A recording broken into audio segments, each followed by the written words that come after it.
What's up, everyone? Welcome to Lord Master Starscream. And I know I said I was going to do a live stream in a little bit, but I got a text saying that I should start a live stream right now. So, as you can see by the thumbnail, it's going on. We're continuing this. So, welcome to the hype session to Godzilla versus Kong. What team are you? Team Godzilla or Team Kong? I suggest you pick Team Godzilla for a good reason. Trust me, it will be worth it. Anyways, so this might end up being a short live stream. I don't know, depending on how long it goes for. Because one, I have a live stream I'm currently watching right now, and also, I'm trying to think on what else. I'm currently watching a live stream that's going to be going on till 2:30 in the morning, so I gotta be watching that, and I got a video review for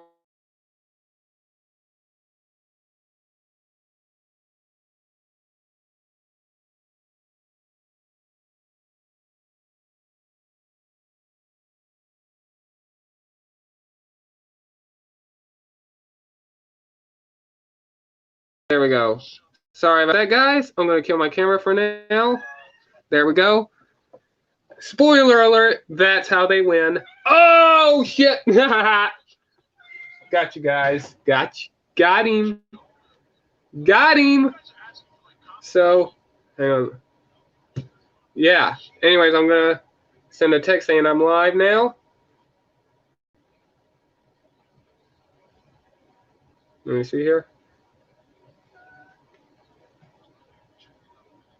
There we go. Okay, I'm going to start sending out some links. I'm just saying, if you get the link, you're going to be able to join. But if you don't get the link, then I'm sorry, you can't join. I'm going to send this to to some people.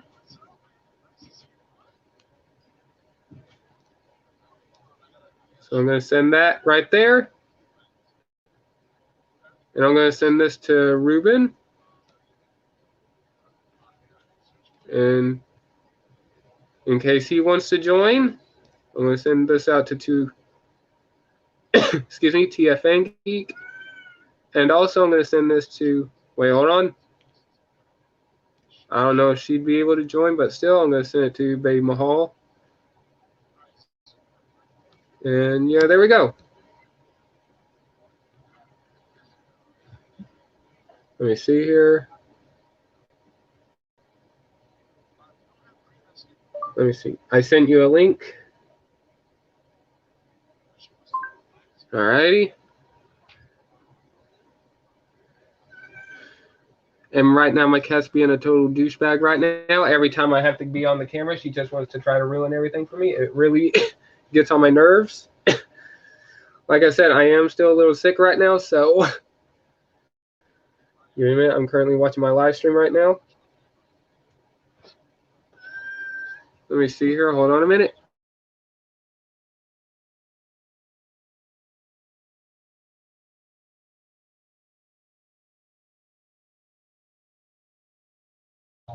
Give me a minute. I'm going to add the stream.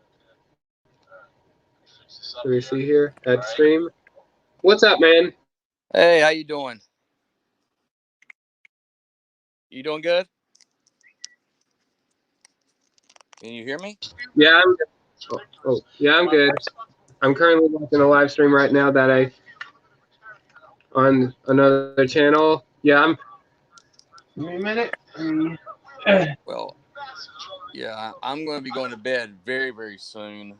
I just walked in the door, sat down, and apparently I've got to get up early in the morning because Nikki and Baby Mahal have a spa day or something like that. Massages. Yeah. They're getting massages. I want to know if I can get the massage with a happy ending, but I was declined. That's you funny. want me to show you some stuff that I found today when we were in Durham? Fuck you. Show it. The first thing I'll show is this monstrosity. Oh shoot! You found a 10-inch. One of the 10-inch figures. Yep. Nice.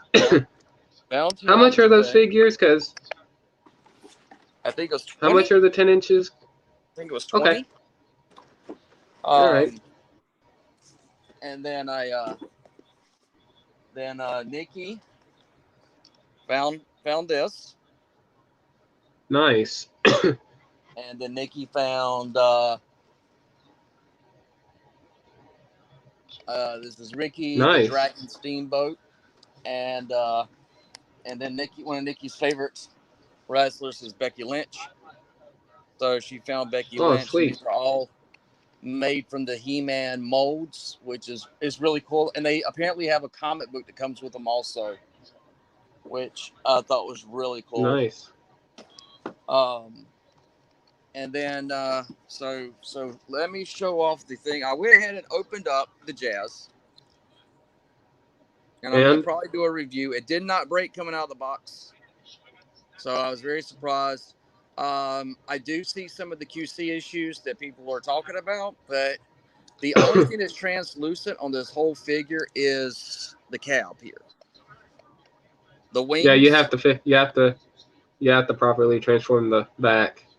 Yeah, but so far, it's a remold of Prowl and Barricade. So it's a heavy remold of those two. So I thought that was pretty interesting that they went and did that. Nikki, surprised her. She got Air Razor. Was that the only? By the way, the 3 that you found, were those the only ones, or did they have the only ones other than a Earthrise RC? You mean Kingdom? I saw that. Yeah, Kingdom. Yeah, and then Yeah, Nikki got her Mandalorian. I'm looking for the Mandalorian. I really want to figure out that guy. I'm currently hunting for that. Nice. TF Angeek has his also. Oh yes, that's right. He did get his. Let me see. And then the one that I wanted the most and was so surprised I came across was Puffer. Careful with that figure. I think there are reports of the cab breaking really easily, from what I heard. Careful. That's sad. Because the cab. Yeah, I just want to let you know. See, and then pretty much. And also that is pretty much due to the issue of how it It's pretty much due to the issue of how it looks in vehicle mode. Like it doesn't look properly right because it looks like it snapped in half. Huh. And it looks like, because it looks something like it doesn't look straight like that. It looks like this, or something like that, like it's broken during the middle or something. There, I don't know. Hey, Tia Fangi. Hola, ¿cómo estás? Oh, I'm sorry, I put my Spanish on there for a second. How are you guys doing tonight? Good. I'm getting ready. Oh, we're doing good. Our community, yeah, we had a wow evening last night. Oh, really? Yeah, apparently, yeah, there was a let's just say some teenagers decided to pull out some copies of G1 Megatron, fire them at Ironhide, and someone got seriously hurt, if you know what I'm hinting at. I do. Wow. Yeah. Oh, God. Yeah, so luckily it was in a different neighborhood from my own on the other side of town, but still, that was more excitement than our community usually enjoys. Yeah. Or tries to even experience. I can understand that. That's not something you want to have to deal with. No. TF you won't believe what he's got, or what 3 Transformers Kingdom figures he's got. Autocorrect primer? Oh, please show me. Yeah. All right. Hold on. Let me full screen you. First one. Oh, Ractonite. Congrats. Yeah. Thank you. Second. Puffer. Nice. And let me guess, the third one is going to be Robot. Air Razor, nice. Yeah, And last but not least, Inferno. You dirt. You. How many Lord Infernos Master did they Starscream, have? Because he told you. He told. Well, Lord Master Starscream, he did kind of tell you the half truth. He did have 3 Transformers. They were all deluxe size. that's right. That's right. Yeah, I have. was I that? have. Yeah, yeah. I have Inferno, Huffer, and Air Razor pre-ordered on Amazon. Amazon has them street dated for May 1st for whatever reason. Yeah, I saw that too. So I went ahead and canceled my Amazon order since I came across these guys. I was very very shocked, and then I also Ah. got Jazz, and I Mm-hmm. took him out of the box. Yeah. Oh, listen, just a tip for you guys. Just a tip for you guys on Studio Series Jazz. On my copy, when I folded his doors onto the inside of his backpack like you're supposed to, Yeah, his backpack didn't sit flush against his back, and it felt like the doors putting pressure on it. And so I think that's how all those stories of people having their Jazz's backpacks fall apart or into pieces is because of that pressure of the doors folding into his backpack. So when I transformed my copy of Studio Series Jazz into his robot mode, I left the doors opened out, and it yeah. didn't feel like there was any pressure being put on those hinge joints. So that's how I'm Ah. going to display my Studio Series 86 Jazz from now on, is with the doors folded outward. Well, the way I'm doing it is I'm actually got it where it's how it came out of the box, where it's Yeah, just like this. yeah, And so I was like, yeah, I'm not going to take a chance with. But see, here's the thing. Again, what I keep saying is that we should not be having all these QC issues hmm with the Transformers, I know. with the That's prices and stuff going up. hmm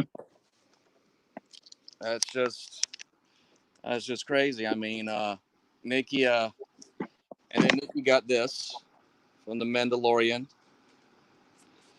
and so cool. Bo-Katan. Yep. And then I got this big old Skeletor, which is going to be one of the centerpieces with the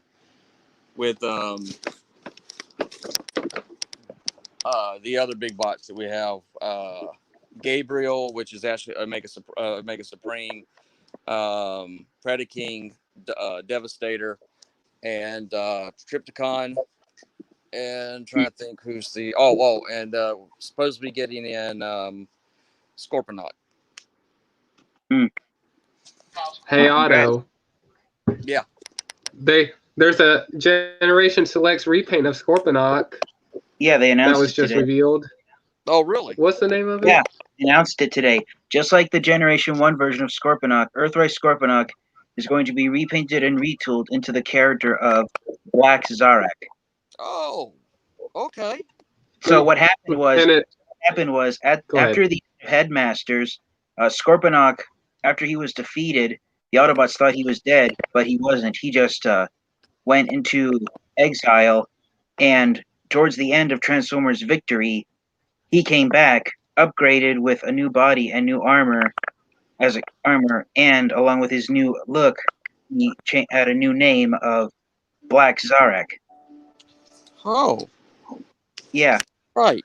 Well, yeah, that's pretty See, cool that they have him coming out. yeah, yeah. So his paint job is mostly black with gold and red highlights. see. Oh, very nice. Yeah, Okay. and yeah, yeah. So his part. So we got his partner of deluxe class Black Rorichi in the Generation Selects line. Yep. Mm-hmm. So yeah, a lot of people thought that there was no way we were going to get Black Zarak since Black Rorichi was released almost 7 months ago. And there we go. But yes, we are getting Black Zarak, and he's going to be sold just like Black Rorichi in the Generation Selects line. So Black Zarak is the first class figure that's being sold by Hasbro as an exclusive. He's slated for release between December of this year and January of next year, so I got a feeling they're going to release him just in time for Christmas. That would make sense. Uh-huh.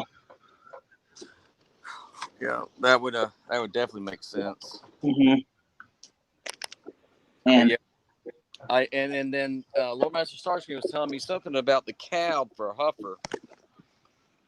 They're Yeah, from saying where I saw a couple of pictures on Instagram that the translucent on it was cracking and breaking. ugh. so. It's the cab looks like it doesn't look like it's painted. It looks like it's Translucent? no orange plastic actually.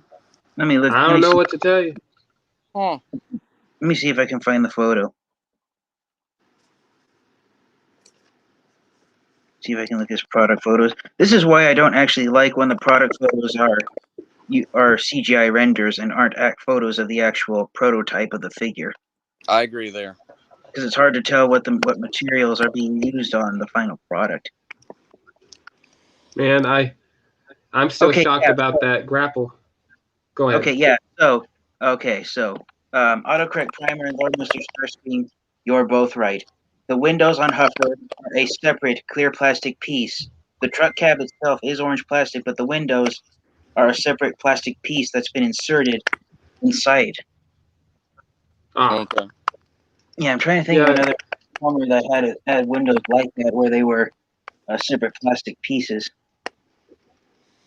None that have been released recently to the top come to mind. Yeah. so yeah, be careful with that figure. Yeah. I highly recommend that. Yeah. That as sad as you have to have kid gloves on for figures that just come out of the box. That's sad. Uh huh. Well, that's a joke. That's a joke I've been telling myself. Well, from something I learned from one of my college professors when I was still going to school. She told me that stuff that's made of gold is really fragile because gold, even if you mold it into a certain shape, if you use it with your hands a lot, the gold Mm-hmm. will actually wear out and it will want to mold into whatever smear or smudge shape you fiddle around with it. And that's why even professional jewelers prefer working with silver instead of gold because gold is actually more fragile than silver. Yep. And so that's a joke I've been telling myself is that Transformers action figures that end up having parts that break easily, they literally are golden because if you don't handle them with care, you're going to damage them.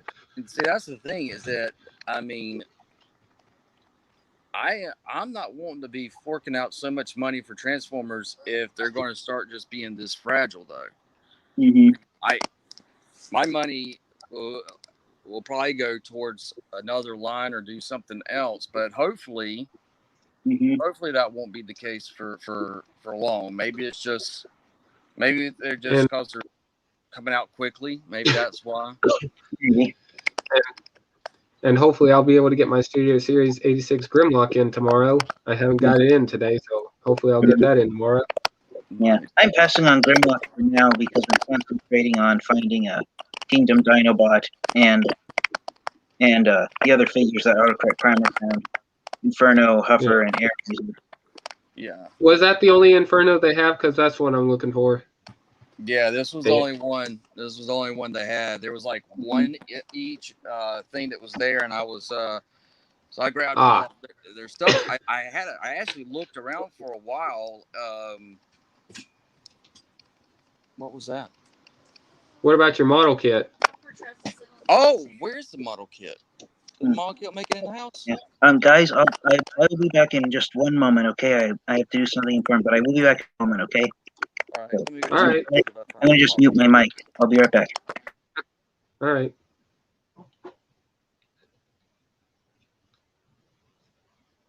And guys, I'm going to mute because, like I said, I'm currently watching a live stream, and I really have to be on my watch on this, so I'll be muting myself, guys. So sorry if I'm not talking as much.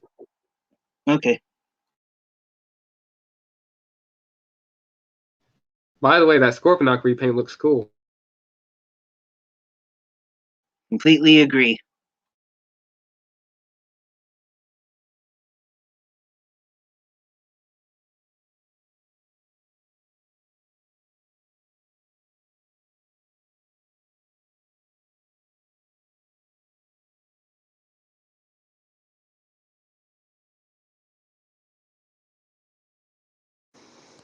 And I'll show this off real quick before I have to get off in Goldbad. I did get the model kit of Optimus Prime, and I'm looking forward to it. It's got it's going to have articulation. It's detailed, so I'm really curious to see how this works out and puts together. But I wish I could stay longer, but I can't. I got to get ready to go to bed. It's been a long day. Yeah, 6-hour drive has now affected and has got me. So y'all have a great night. Talk to you next week. I'm sorry I had to get off, but hopefully I'll see y'all tomorrow. Take it easy. Okay, take care. All right. Oh, man, the repaints they're coming out with are pretty cool looking, to be honest. Oh yeah, Black Zarik I really enjoy. You know, I was looking back at my Transformers collection, and I started collecting with the Armada line in the Unicron trilogy. And back during the early 2000s, characters that were repaints of each other were uncommon. Yeah. Like if you actually watch Transform episodes of the Transformers Armada series, and then look at the action figures made of those characters, every character in Transformers Armada is a unique body transformer. Not one of them share molds with each other. Oh, that's interesting. Uh-huh. Yeah. That's interesting, and plus it looks like it has a different head sculpt and all, and some remolding and all that. Yeah. Black Zarik he comes with a new weapon accessory, which is the Tyrant Spear that Black Rarichi actually transforms into. So in case you don't have that deluxe figure, you get it with Black Zarik. He does have a new head sculpt, which is accurate to his cartoon appearance, and I don't know if he has any other retooled parts besides those. It's hard to tell in the CGI render. But I do know that he did appear in Transformers Victory, and Black Zarik actually appears in Transformers Zone. He was one of the 9 Decepticon generals that Bile and Jiger collected to lead one final all-or-nothing battle against the Autobots. I can't remember how Black Zarik was defeated, if he was exploded or if he got sliced and diced by Dialysis swords the way Predaking did. I honestly don't remember.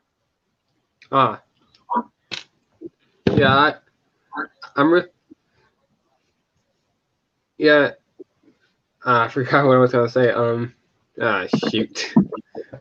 So, have you opened up any of your new figures yet? Oh, any new figures? Yeah, have you opened any of them up just yet, or did live videos on it? I opened some of them, but I haven't decided if I want to do reviews of them or not yet. One example.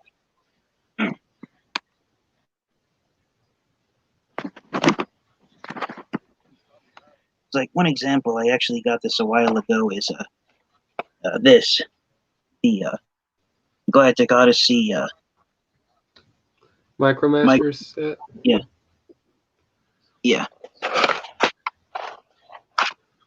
I've opened it up, but I don't know if I want to actually do a review or not, because I've seen a handful of reviews and pretty much everyone has the exact same thing to say about these Micromasters. So, same thing as the original versions? Yeah, sort of. Although these two down here are new characters, their alt modes are actually based off of vehicles from the Mask franchise. Yeah, even though they're straight up repaints of previously released Micromasters. So these two yellow ones up here combine into a single yellow fire truck, and they're Autobots. But for these two down here, the orange one is a Decepticon, the minty green one is an Autobot, and then these last two Micromasters over here, this yellow one with the blue torso is a Decepticon, and then this one is also a Decepticon. This is actually Generation 1 Barricade. Barricade was originally a Micromaster. Oh, that's interesting. Yeah, it was the live-action movies that turned him into a Decepticon police car. We have Michael Bay to thank for that. Exactly. So what Hasbro and Takara did is that, and I actually found this out from another reviewer, is that during Dreamwave comic books, when they were making the Transformers comics back in the early 2000s, they did an origin story for Yep. Barricade where he was originally named Stepper. He changed his name to Barricade after he joined the Decepticons. So that's why this Generation 1 version of Barricade is named Stepper. It's a call out to that comic book origin story published by Dreamwave. Ah. Yeah. I think it's interesting that they're definitely looking back on some of the old stuff and releasing some figures. Like, for example, like Hubcap and some other figures. Yeah. I think that's pretty interesting. Yeah, that's something I tried to allude to in a discussion with Autocorrect Primer a few weeks ago, is that one thing that I think Hasbro and Takara Tomy originally wanted to do was release updated figures of every character from the Generation 1 line before they moved on to focusing on releasing updated figures of characters from other franchises. But so many fans were crying out for new figures from the Beast Wars characters. That's one of the reasons why Hasbro and Takara Tomy decided to make the third segment of War for Cybertron trilogy focus on bringing back Beast Wars. Yeah. And also, I think them also doing the Beast Wars again is also a way of introducing, like I said before, new people that has never heard of it before, and people will go back and rewatch the series. Exactly. And people might actually go ahead. Yeah, no, go ahead. Oh, I was gonna say, and I can't remember. It's all right. Go ahead, man. Yeah. And one thing that's always amazed me is that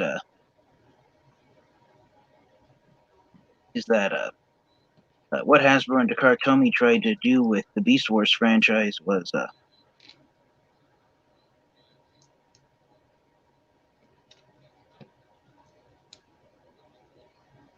Can't remember. No, it was I'm sorry, it was just It's okay, trying man. to message on Discord. Oh, it's all right. It's all good. It's all good. No, but what I was gonna say is just like with the Generation 1 franchise, when the Beast Wars franchise was launched, Hasbro and Takara Tomy tried to do alt mode distinction between the heroes and the villains. Like in the original batch of Generation 1 characters, all the heroic Autobots, they turned into cars, trucks, and rolling vehicles, and the Decepticons turned into everything else that wasn't a car or a truck. And when the Beast Wars franchise started, they tried to do beast mode distinction to distinguish the Maximals from the Predacons. The Maximals all turned into mammals, and the Predacons turned either into dinosaurs or arthropods. Yeah. But I guess someone in marketing realized the target audience for the Beast Wars cartoon probably didn't understand, and yet what the difference between mammals, arthropods, and dinosaurs actually was. So almost immediately they dropped the idea of beast mode distinction. This can be seen in the very first episode of Beast Wars when Dinobot decides to join the Maximals so he doesn't end up in exile. Yeah.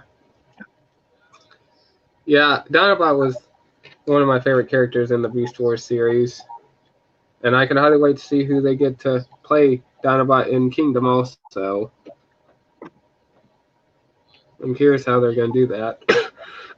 I know, especially since we get to see Dinobot during the last 10 seconds of the Kingdom series transformed into his alt mode. Yeah. And I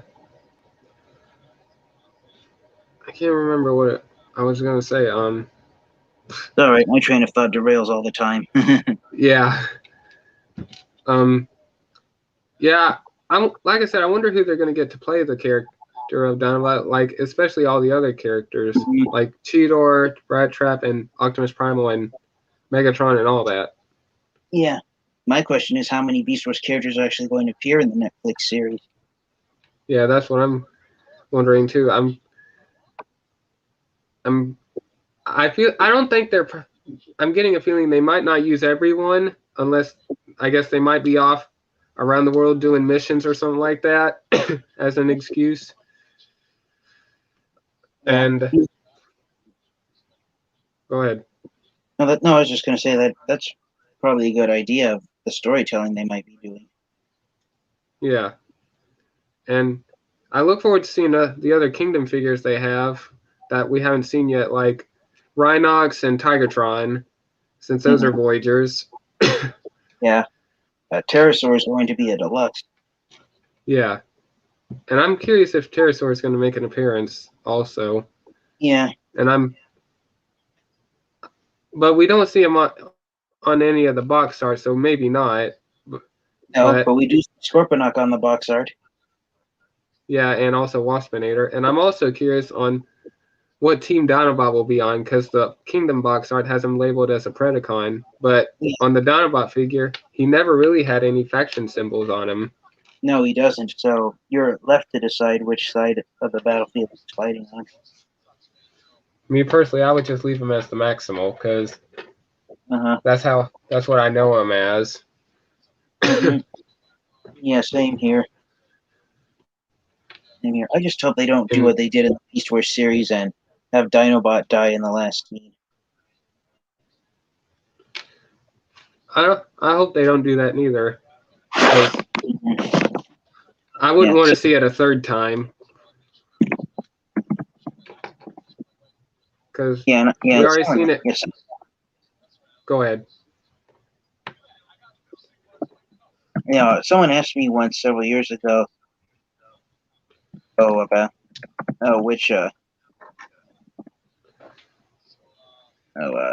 was my least favorite characters dying in the Transformers Beast Wars series. Series what my least favorite deaths were, and I said it was a tie with because they asked me. I asked them throughout the entire Beast era, and they said yeah, including Beast Machines, and I said my least favorite character dying. It was a tie between Dinobot and Rhinox during Beast Machines. To be honest, I'm gonna have to go back and rewatch the series. I don't think we got enough story development with Tigerhawk, since both they built him up. Like, I feel like they should have went with a fourth season or another season to and have the bigger threat be those aliens that were experimenting on. Yeah. And plus, like I said, I feel like they had ideas, but instead they just ignored all of it after a while. So personally, I feel like they should have went with another season. Go ahead. Because several years ago, someone found footage of a deleted 10-second scene when Optimus Primal, when he puts G1 Megatron Spark back in his body, and he says it's done. I think they could have kept that scene. It's only 10 seconds. Yeah, and actually, to be honest, it doesn't make sense neither to in the series. Like, did the Maximals take Megatron Spark with them, and they didn't put it back? I know. Well, they should have done. Yeah, I do like though in the final scene of Beast Wars that since they didn't have enough seats in the shuttle for everyone, they just tied Megatron to the roof. Yeah, that was funny. And that ended up being a mistake later on when he went. Because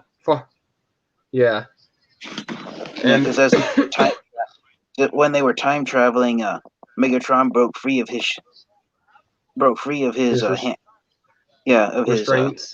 restraints, and he jumped out the timeline years before the Maximals arrived back on Cybertron. Yeah, and Megatron was able to take over Cybertron. Yeah. And yeah, like I said, I feel like they should have went with another season for Beast Wars. And from what I heard, there was going to be another season, but it was canceled. because they wanted to do something different, and there was like there were supposed to be new characters that show up also. Yeah. And one of the details I do like is that in Transformers G1, the Nemesis has never used a tractor beam, from what I recall. And when Beast Wars came out, the Nemesis is using a tractor beam, and I like that when Earthrise comes out, they bring back the tractor beam, because when the Decepticons use the tractor beam in Earthrise, they use it to get closer to the Ark and ram it. Yeah. So yeah, that's a nice detail that they did. Yeah. We do get one gimmick I hope the Titan class version of the Ark has is the shuttle that the Maximals use to time travel back to the future at the end of the series. I think it is going to come with a shuttle, because I think there was I'll see if I can. I'm going to see if I can find the what teaser images they have. It looked like it comes with a Teletrain 1 and an Ark shuttle. And I really do want to get that Ark playset or Titan class Ark, because that's the first time we're going to. I'm just wondering about the proverbial question: is the Ark going to transform into a robot? To be honest, I'm curious if that's even going to happen in the series. Because go ahead. Yeah, because in one of the promotional images for the Kingdom franchise, the Ark is shown transforming into a robot. I'm gonna take a guess that it will transform. Like I guess Unicron might end up showing up or something like that, and I guess they're gonna need a new weapon or something like that, and somehow the Ark will end up transforming. I'm gonna guess it's gonna be by the Allspark. Like somehow the Allspark will reformat the Ark and give it like a spark and a mind, and it'll transform. That'd be interesting if they do it like that. Yeah, it would be. I agree. Hey, Ruben, what's going on? Nothing. Torture again? Yeah, I'm Dead by Daylight, and now I'm gonna play Apex. Oh God. You excited for tomorrow, man? Yep. So, all right, yeah, just let me know. Are you guys excited? I'm sorry to interrupt. Go ahead. No, it's all right. Go ahead, man. Go ahead. It's all good. I was going to say, are you guys excited for April 9th? Yes. What about you, Ruben? Do you know what April 9th is? Nope. Oh, God. What's going on April 9th? Supposedly on April 9th, a whole bunch of Transformers action figures are going to become available for instant ordering online on several websites that sell Transformers action figures. Ooh. Well, I don't have the money, so I'm broke. Oh,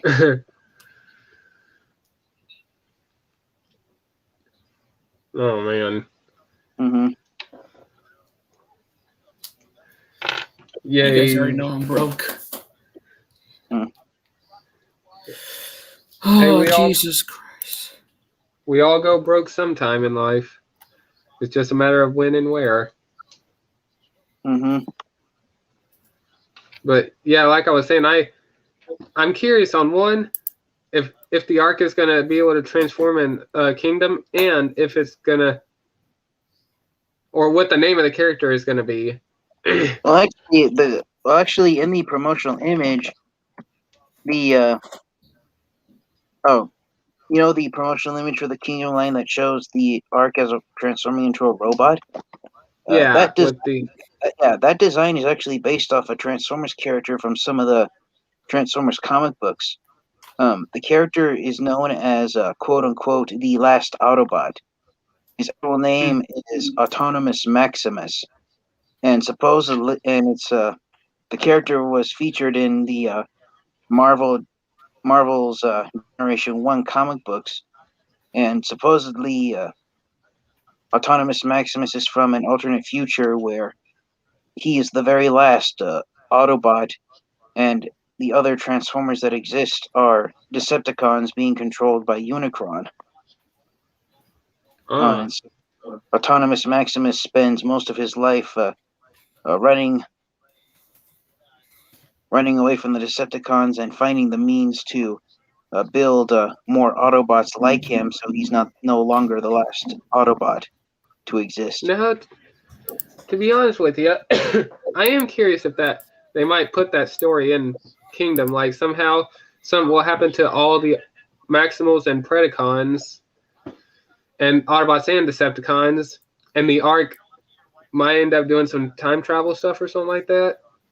Like, I'm curious if they're going to do something like that now. They might if they dare to be. I dare to be stupid.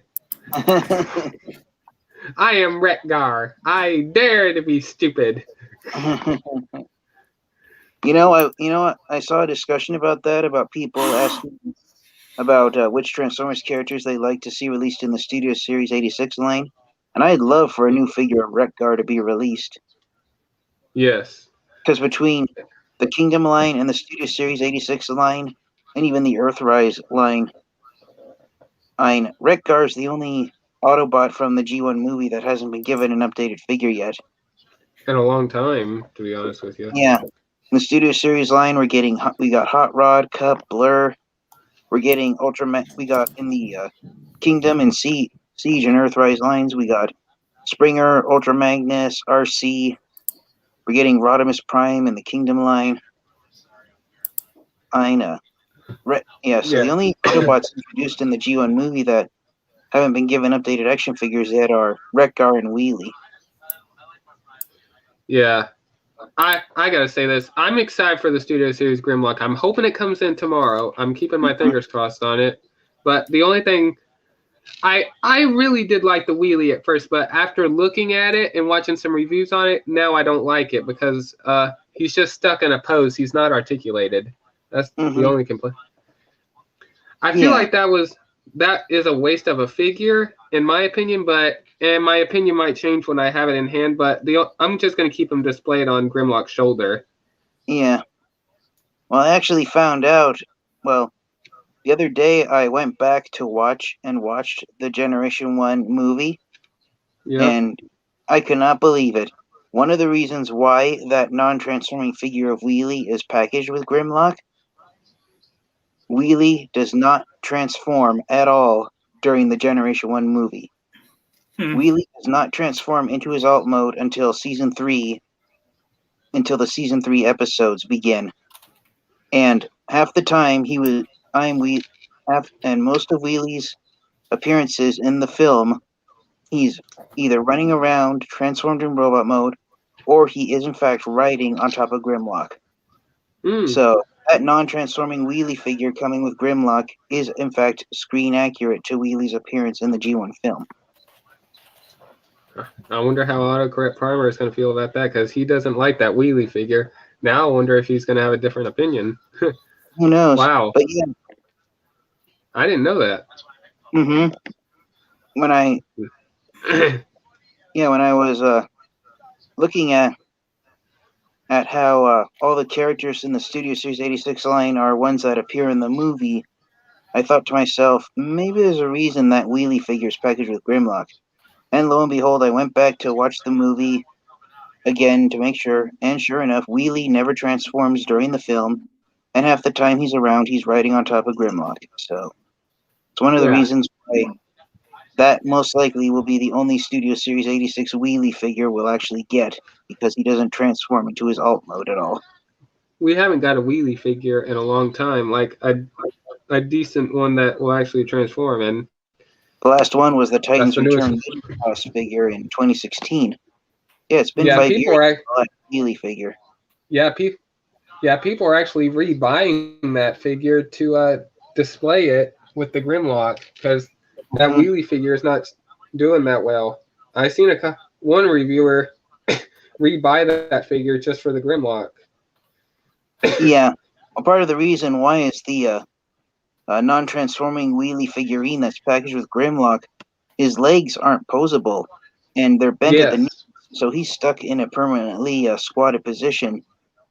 Yeah, that's pretty much the reason why I don't like that figure, but like I said, my opinion might change when I get it in hand. But now, after hearing that he doesn't transform, might end up changing my opinion a little bit more. Mm-hmm. He doesn't even have any articulation in his arms or legs. The only articulation, the only joints, the only joints that Wheelie has are swivel joints in his shoulders, a swivel joint at his waist, and I think ball joints in the hips. Yeah, he's only stuck in this type of pose right here, just like sitting on top of Grimlock's shoulder, like this, just in this kind of pose.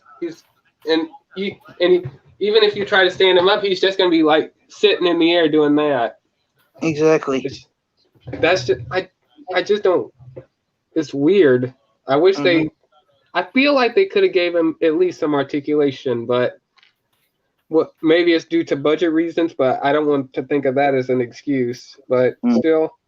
Well, I saw on Autocorrect Primer, I don't know if you watch his channel, Lord Master Starscream, someone came out with an 3D printed kit that has legs with actual knee joints on them, so you can get Wheelie to stand up if you want. I'll have to look at that. Mm-hmm. Yeah, I'm looking forward to the figure, and plus that Grimlock is bigger than T-Rex Megatron. Oh, it is. And also, I'm looking forward to the other Dinobot figures, and I think the Slug, I can't remember.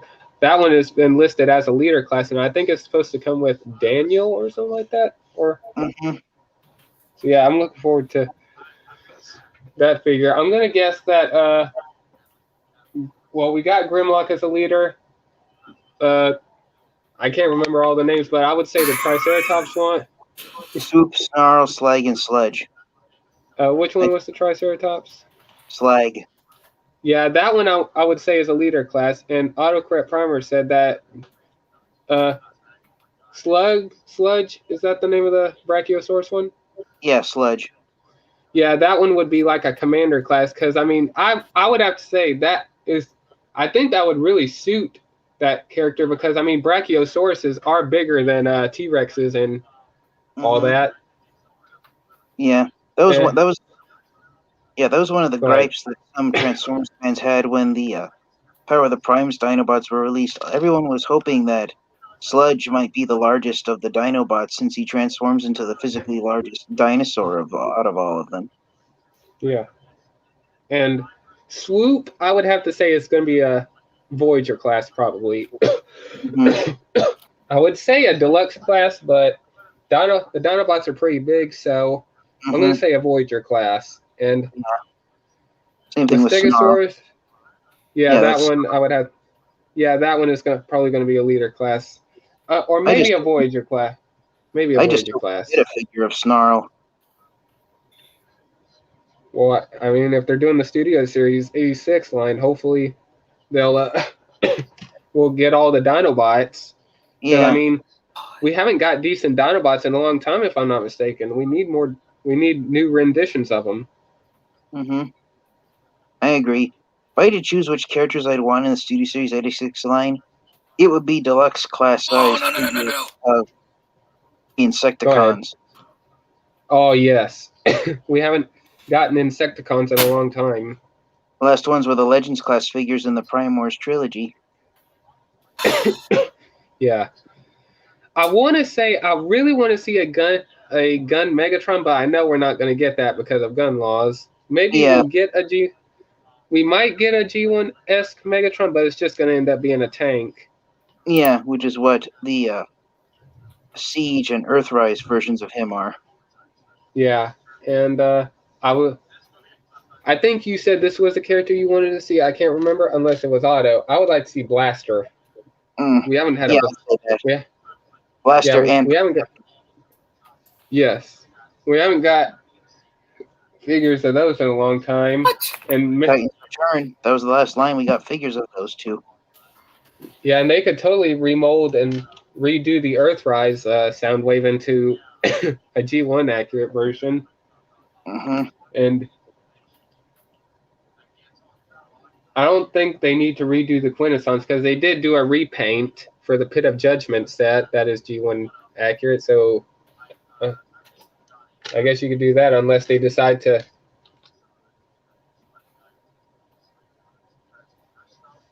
Well, my only gripe Go is ahead. that my only gripe would be that if we get the Quintessons, are they going to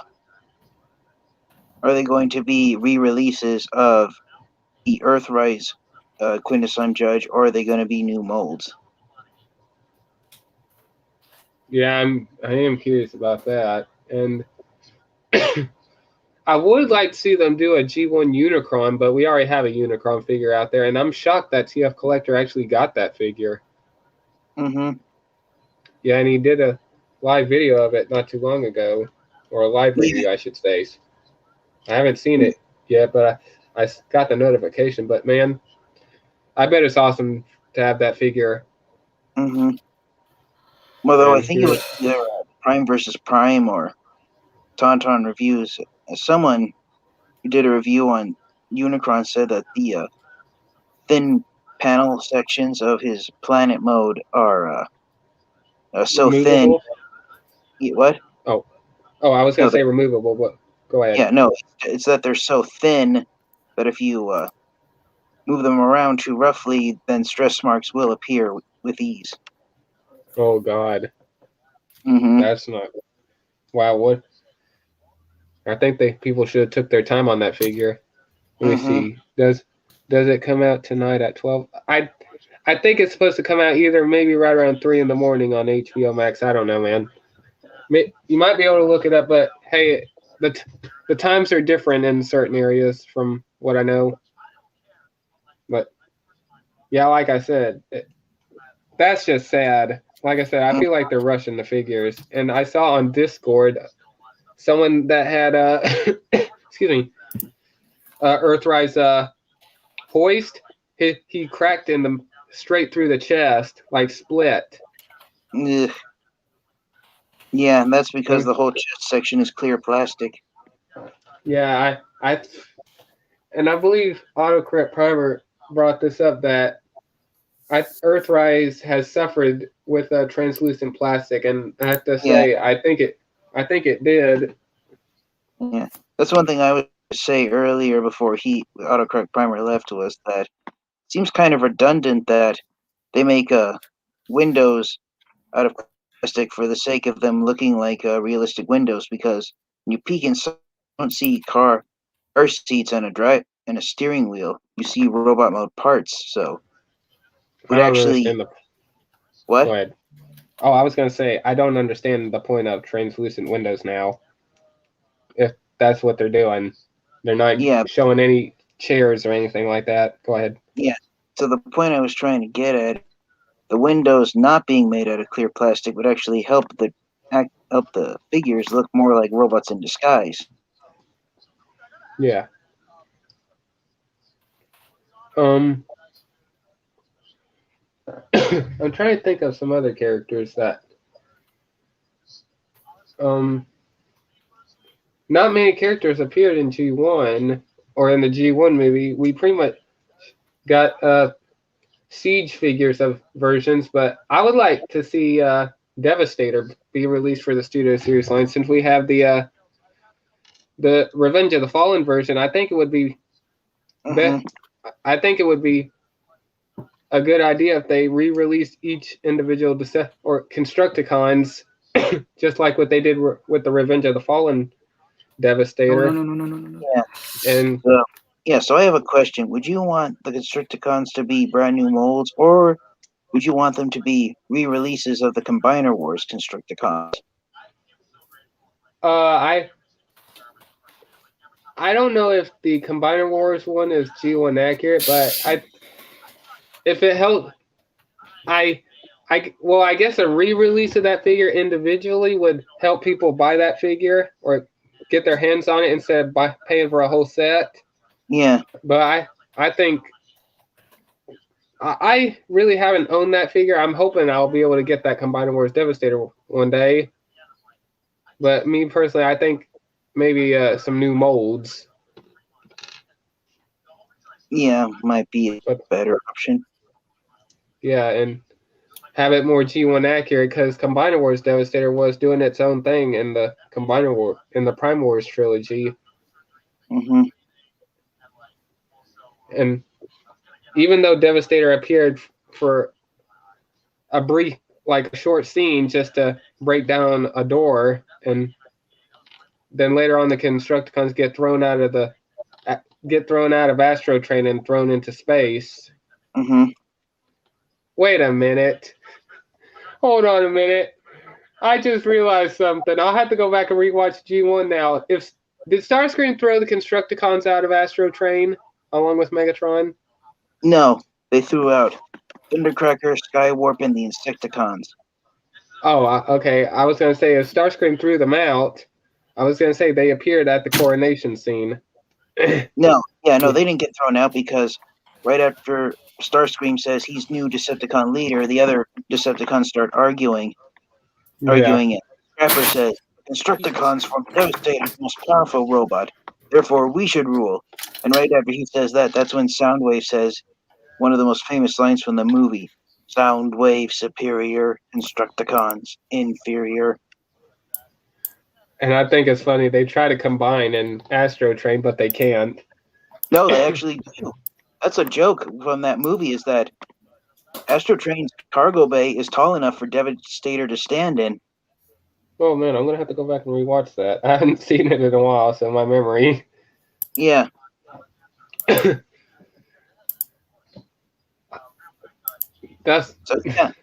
So yeah, Astro Train's cargo bay is tall enough that Devastator could stand inside.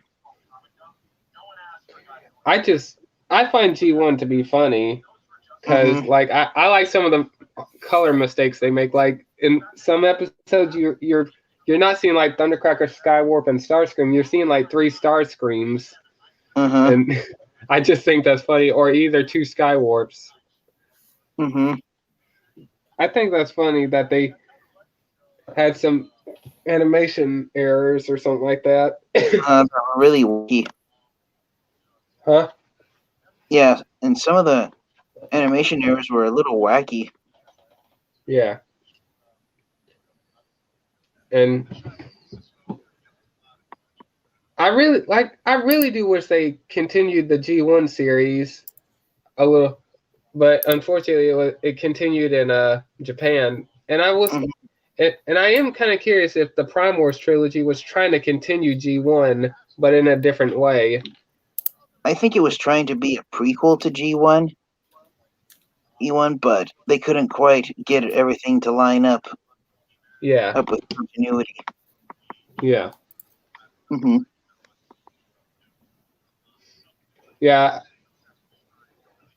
Like I said, I really wish they were able to continue the series here in America, but yeah, or at least I made the 4th season longer than just 3 episodes. Oh yeah, and that was a 3-parter or something like that. Yeah, that was the Headmaster episodes when Scorponok arrives, I believe. I can't remember. Yeah, and I do like how they ended the series, though. I think it was better like that because, well, actually, to be honest, I think it was better off ended like that because at the end, Cybertron is reborn and Galvatron is going to a planet with Zarik, I believe, and then Optimus Prime sends one of the characters, I guess, that was in charge of Fortress Maximus that didn't want to fight. Sends him to Cerebros. Yeah, that was Cerebros, Fort Max's headmaster. Yeah, Prime sends him to a planet where he could be in peace, and at the end, Prime survives, and he has the Matrix. To be honest, I think that was a better ending. To be honest, now, because I mean, I think they ended it off in a good way. Like, what's the word I'm looking for?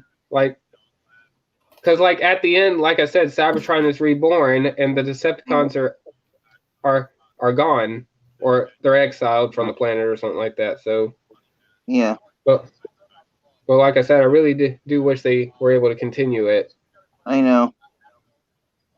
Yeah, the first time I watched the Rebirth, I was like, okay, that was an abrupt ending to the series. Especially when you consider the fact that I counted one day, but I couldn't remember the exact number. There's about 30 Transformers characters that are introduced in the Rebirth. Oh my gosh. Yeah. That's interesting. Yeah, and because the Rebirth only lasts 90 minutes, not many of them had appeared that long. I actually watched that someone uploaded on YouTube. In the original, in the American version of the Transformers G1 series, Stick Shot only appeared for 1 minute, and he only speaks one sentence, and that's his appearance in the G1 cartoon here in the States. To be honest, I think Punch Counter Punch appeared for one scene, or a brief scene. Yeah, he actually appeared in 2 scenes. Yeah, and also he was there to trick 2 other Decepticons, if I'm not mistaken. Those were the Decepticon clones, Pounce and Wingspan. Yeah, and I think Skids, did he appear? I feel like he did. I can't remember. I'm gonna have to go back and rewatch. I think maybe so. Maybe it's I don't. And I know that Ape Face and Snapdragon didn't have that much of a role in that season. No. They were just like, hey, we're here, we exist, that kind of thing. Yeah. But I think that was true of all the Decepticon headmasters in the Rebirth. I never did get the Ape Face figure, but I do have the Snapdragon figure from Earthrise. Yeah. And from what I heard, that I guess people were complaining that the Ape Face figure, the plastic looked brittle and cheap. Well, that's because the white plastic used on Ape Face, it's not actual solid white plastic. It's almost like a ivory white soft plastic. And the texture of it actually feels like 3D printed plastic. Oh dear. Yeah. I had my chance to get that figure for, I believe, $20-something, but I wasn't able to get him. Yeah, I'm not a fan of it too much, but I don't regret getting Ape Face.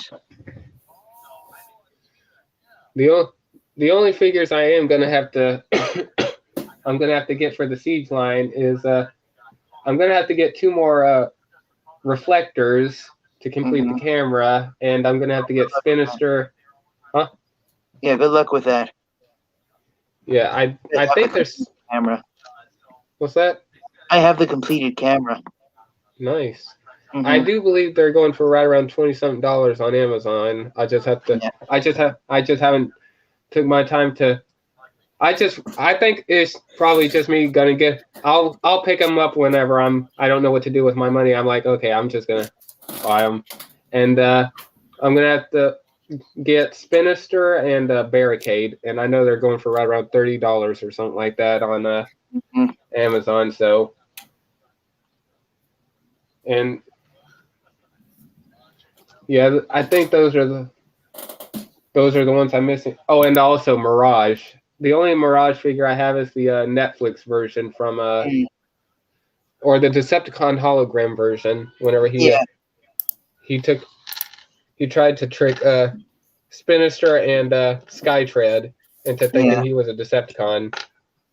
Yeah. And man, I'm excited for the Kingdom series. I could just hardly wait for the announcement on when the trailer's going to come out. But I don't think it's going to be announced. I think they just dropped the trailers out of nowhere. Well, they originally wanted to air the Kingdom Netflix series, I think, in May, but they pushed it back to June. Yeah. I guess they're working on the CG. I'm curious on how the Maximals and the Predacons will transform in this series. That's what I'm curious about. Because, I mean, if you look at Dinobot in the last few seconds of Earthrise, he looks nothing like the figure. No robot parts showing. He's just a full-on raptor covered in skin. Just like his the Beast Wars series. And I like how accurate he is too. He looks really accurate with the raptor face look and all that. That's Dinobot. Oh yeah, Yeah, I'm curious on how he's going to transform, and how they're gonna use the illusion or whatever from what they did in Beast Wars and bring it over to a different CG world. Maybe. I'm just wondering, are they going to have the same battle cry when they transform? Oh shoot! When maximized and terrorized. Yeah, or are they going to drop them for the sake of time? I hope they end up doing that. I think a lot of Beast Wars fans would be upset if they didn't do that. Mm-hmm.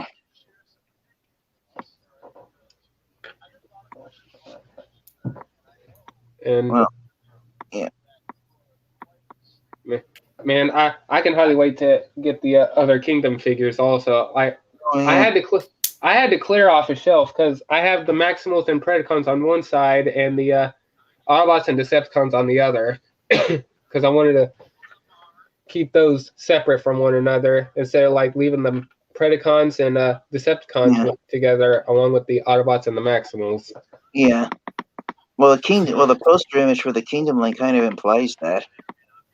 Yeah. Yeah. And I'm hoping when the images of the Ark is released, I'm probably end up going to stop buying Transformers and save my money for that. Because, I mean, I'm just saying, I guarantee you when the pre-orders go up, that thing is going to go out like. Oh yeah. Because I mean, we have not had an Ark, and actually we never ever got a G1 accurate Ark. The only thing Ark related we got was Transformers: Dark of the Moon. I don't consider that the Ark. That's just a regular alien ship, and the Cyberverse line with I believe the Ultra Class or something like that. I can't remember when Optimus. The Ultra Class Optimus Prime, where the Ark turned into his armor. Yeah, those are the unless there's another one I'm missing, but those are the only. Yeah, those are the only Ark related things we got. So. Yeah. I really would like to have an Ark in the collection, and if they do, like, I want to say that they might end up releasing two versions of the Ark, one as a playset and one as a Titan class figure. Like, the playset will go with the core class figures, and the Titan class Ark will be its own thing that is more accurate to what it will look like in the series. And I did speculate this a while ago, since we got core class Autobots, that's obviously going to go with the Ark. I wonder if we're going to get a playset of the Nemesis for the Decepticons in the future. Maybe. I don't know. That'd be cool. I mean, that would be cool to have a Nemesis in the collection. Oh, it would. But to be honest, from what I've heard, it sounds like the Ark might be the last Titan class figure that Hasbro and Takara Tomy released for a while. Me personally, if I got to choose what the next Titan class figure be, I'd want a more G1 accurate version of Metroplex, because the version that is based on his appearance in IDW's comic books. The Generation Selects one, or not the Generations version? Yeah, that was released in 2015. Yeah, I really would love to get my hands on that Metroplex, but man, I think it's going for right around $900 something, so that's right around $10,000 or something. Oh my gosh. Especially, like, man, I really would like to have a Metroplex also, but I'm not paying that much money for them. Oh yeah. No way. And I can't remember which one you said it was. I believe you said it was a Fortress Maximus. He was going for a good price at one point. He was, but man, but not anymore. Yeah. Like I said, I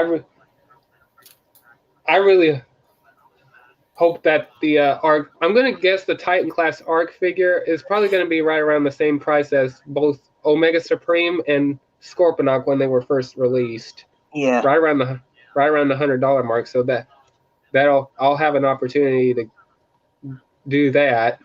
But I know the pre-orders. I definitely know the pre-orders will go out the minute it goes up in pre-order because people will want a G1 accurate arc and they'll do anything to get it. Mm-hmm.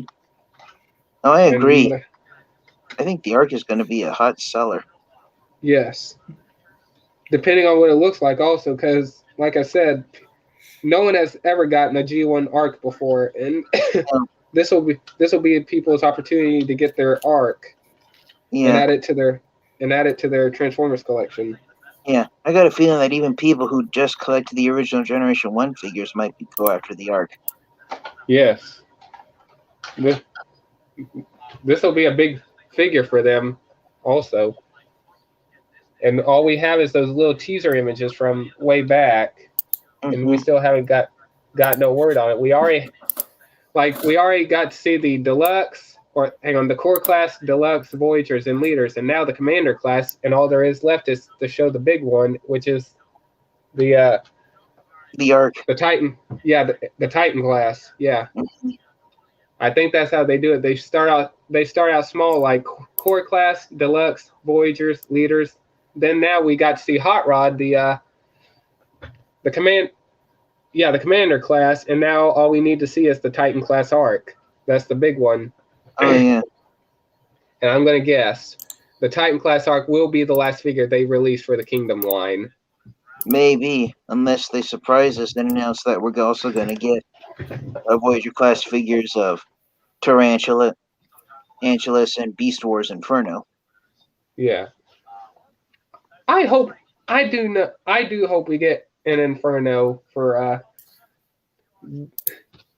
Beast Wars, because I like his character. He was funny. Royalty. I think he was like the more delusional type character because he's always like what one of the Maximals said. He thinks he's an actual living ant. He thinks and his job is to protect the colony, which is his stasis pod, until it gets destroyed and he gets all upset about it.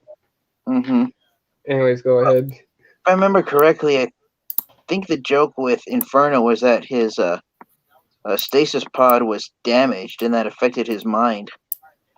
That's why he acted the way he did. Yeah, his character was pretty funny. Yeah. I love how he would always call Megatron my queen. I forgot about that. And Megatron's like, stop calling me that. And then he wouldn't. And then, hang on, here's how it would go. What shall I do for you, my queen? And he'd say, stop calling me that. And then he'd say what he has to say. And then he says, yes, my queen. Oh.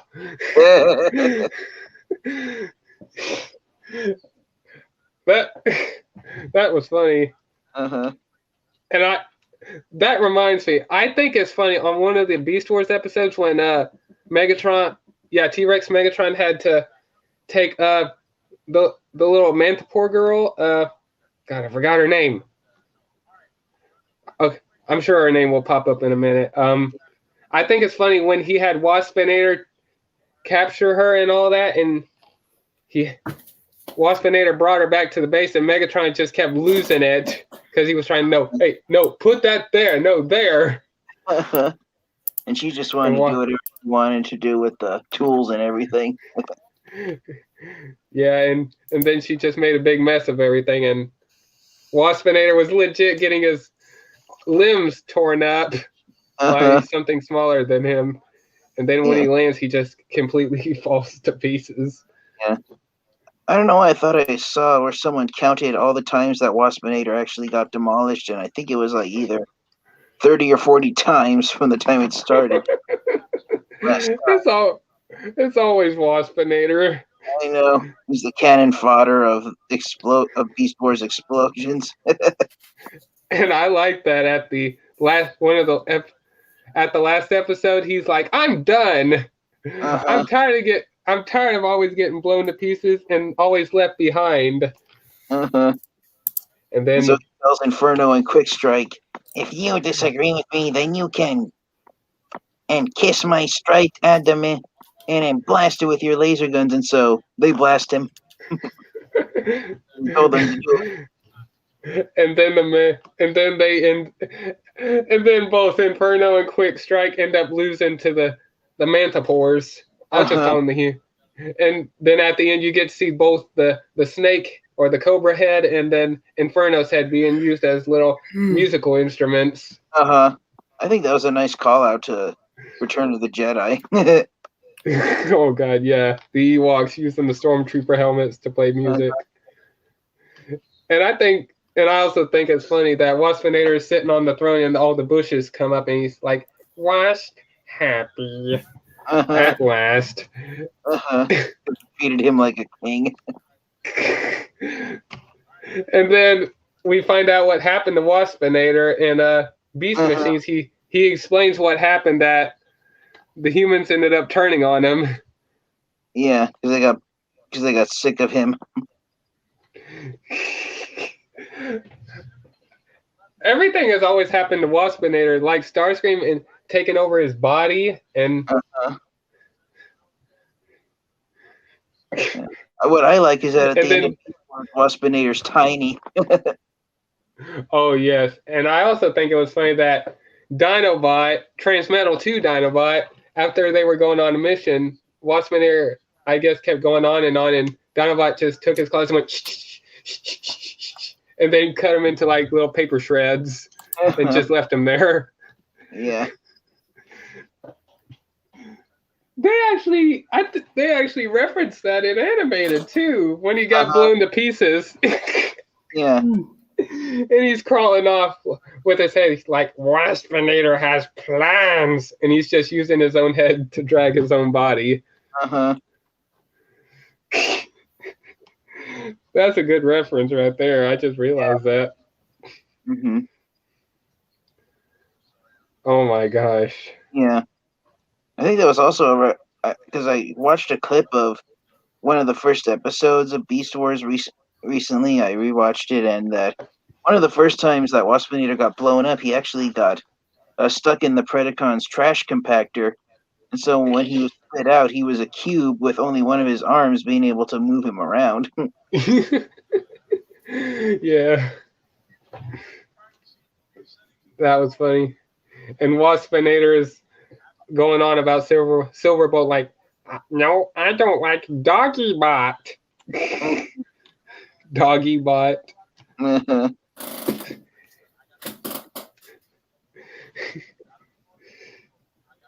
I'm curious on what the Waspinator figure is going to look like for the Kingdom line. I'm glad that he's going to be released. Yeah. And I'm curious on how they're going to do his transformation, because if I'm not mistaken, the last time we got a Waspinator figure was like either animated or the Generation Selects line or something, or not Generation, the Generations line. Yeah, the original Generations line back in 2014. Yeah, that's the last time we got a Waspinator figure. Yeah.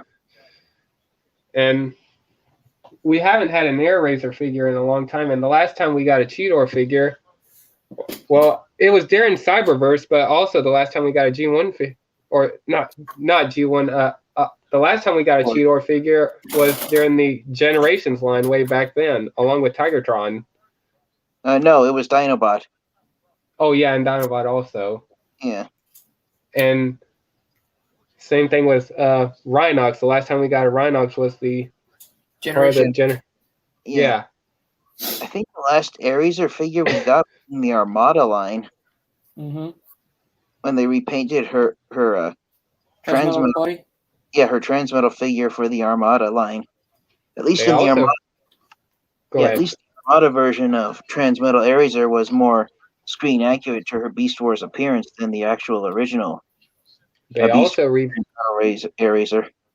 They also repainted Hoist. Is that was that Smokescreen's new name after an Armada? Yeah, they repainted Hoist into Dinobot for some reason. There was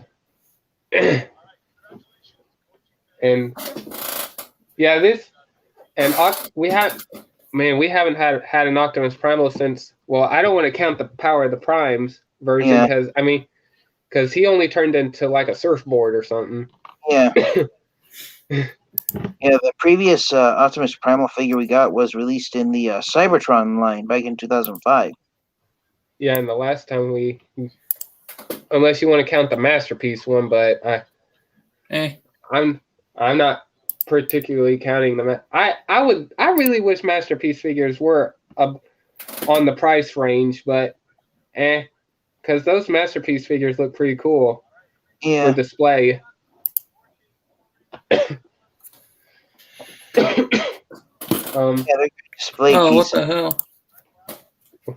I don't really have a high opinion on Masterpiece Transformers, partially because I've never even collected any of them. Yeah. Yeah, the only Masterpiece figures I have is 2007 movie Ironhide that I got from my in-laws, and I got Bumblebee movie Masterpiece Bumblebee, the Beetle. Those are the only Masterpiece I got. I want to try to get the Bumblebee movie Optimus Prime, but I have yet to start saving up for it. The last Masterpiece figure I tried to get was Ratchet, but I never never did get it. Yeah. Because I haven't. I think, to be honest, it's just more difficult for me to save that much without having to spend it. Yeah. Well, same here. Like, go ahead. No, you go ahead, man. I was gonna say, like, I don't want to say, like, for example, if the Masterpiece, like, for example, the Titan class arc, I'm gonna do my best to save up for that one. But like, if the bowling movie Optimus Prime, I believe it's going to cost right around $100. Actually, here's a better example. I want to get the Scorponok since it's right around $100. I just don't want to sit around and start saving up money and wait just to afford that figure. It's just difficult. Even though if the end result is good in the end, like, God, it's hard. Oh yeah. Well, that's a waiting game I don't think most collectors will be able to handle. Man, I can only imagine how, like, imagine the wait for that Unicron figure. Like I said, I'm shocked that TF Collector even got that figure. Exactly. Yeah, I didn't think he was gonna get Unicron. I'm shocked that he even got it. I'll be shocked if Emgo ends up getting that figure. Well, I personally have never had any interest in getting a Unicron figure that big. And there's so many reprints of the Armada version. I just want to find one of those one day. Because the only Unicron figure I have is the black version that was released in the Energon line in 2004. That one's rare. Yeah.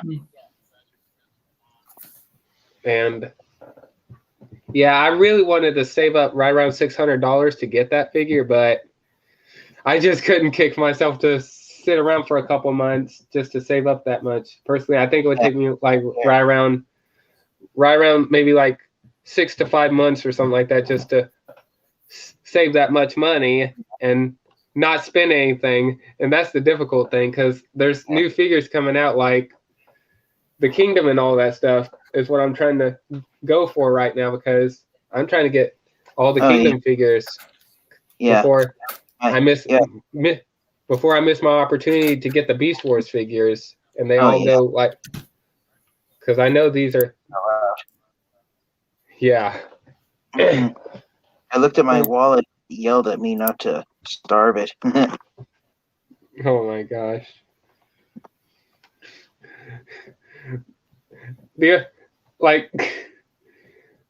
And I'm thinking about having to get some shelves, because like I'm running out of space. Like hang on, let me see if I can show this off real quick. Like, I don't even know where to put the Studio Series 86 figures. Let me see. Settings, camera. Okay, there we go. Okay, let me X out of this. All right, full screen myself. All right, let me. God damn it, I gotta go. I need to upload a video right now. All right, man. Night, guys. Night. Later. Yeah, like I have the Red Series and the two Masterpiece figures. Let me get this Megatron out of the way. And there's the Studio Series 86 figures. I didn't know where to put those. And let me get that out of the way. Yeah, there's all my Studio Series movie figures. And I have the Constructicons on that shelf and some Last Night figures. And I got the Siege line, the Earthrise line from the Autobots and Decepticons, and the Mercenaries. And there's the Autobots and Decepticons, as well as in the Predacons on that side. That's what I see. I'm gonna have to get some shelf space so I could figure out where to put those figures, because I like to keep the G1 figure separated from the movie characters, and also I have to figure out what to do with the Cyberverse figures right there. So that's more shelf space that I'm gonna have to figure out. Oh yeah, I ran out of shelf space already. I even ran out of closet space. Oh my gosh! Like, speaking of closet space, like this is my issue right here. Like, I have to put all my boxes like way up there. Oh yeah.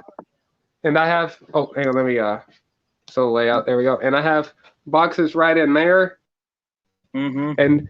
And right here was like this whole cabinet right here is totally full of Transformers boxes, especially like the Creo, and also those little drawers right there are full. So yeah, now I'm having to stack boxes up there and leave them in boxes.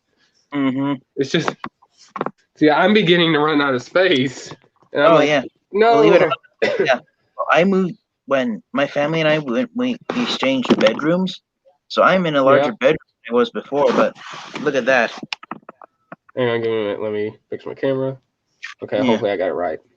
Oh my god! Wow. Uh-huh. Here, let me do this. There we go. Oh my gosh, that's just like me right there. Yeah. And behind Fortress Optimus box, I have 2 more bins of Transformers there behind those boxes. Yeah, but these boxes right here are figures that I haven't opened up yet. I still have to do a review of these figures. Yeah. All my Kingdom figures. I just don't have the heart to throw away boxes like I used to back then. I just don't want to do it. That's my problem. And then look at that. There's my Unicron trilogy figures. Oh my gosh. Jetfire. Yeah, that's a rare. Look up there. There's that Unicron I told you about. Nice. You find a spot for your big Starscream? Yeah, he's right up there behind Cybertron, Metroplex, and Energon Omega Supreme. Oh yeah, I see him. Yeah. And then over there, look. Oh my gosh. Wow, man.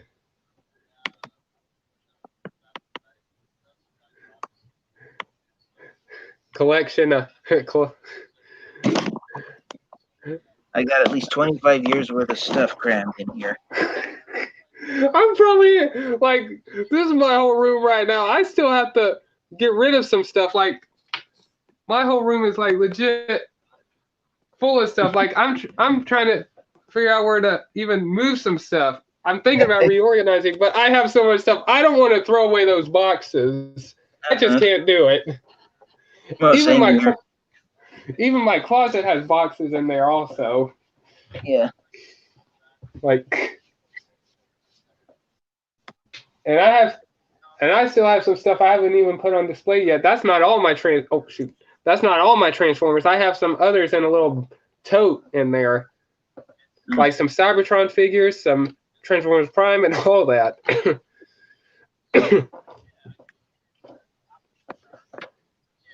Are you leaving the Kingdom cards in their box, or you have like a little card folder for them? I don't have a card folder for them. I just have a spot I'm leaving them piling up on right now. That's partially because I've only opened 2 Transformers Kingdom figures that actually have the collector cards on them, Optimus Primal and Mega. Yeah, I wish the core class figures came with trading cards too. I feel like they could have easily. Let me grab my towel here. I feel like they could have easily fit a card in there. Like they could have had they don't have to show like the part that what the card is. They could have the golden disc part face the front. Exactly. Because during the Wars trilogy, we got collector cards with the Legends class figures in the Combiner Wars, Titans Return, and Power of the Prime line. Yeah. Yeah. One thing I don't. Go ahead. Go ahead. No, you go ahead. I was going to show some of the figures I haven't opened. Like. Oh yeah. This right here that autocorrect primer sent me. The only reason why I'm not opening it is because I could see all the details from like that angle, this angle, and it's like easy to see and all that stuff, and also from the top also. Oh yeah. So yeah, I just feel like this is better off in the box. Mm-hmm. Even if I get the Megatron, Bumblebee, Optimus Prime, Soundwave, and Grimlock, and Thundercracker and Skywarp, I'd probably just leave them in the box. Yeah.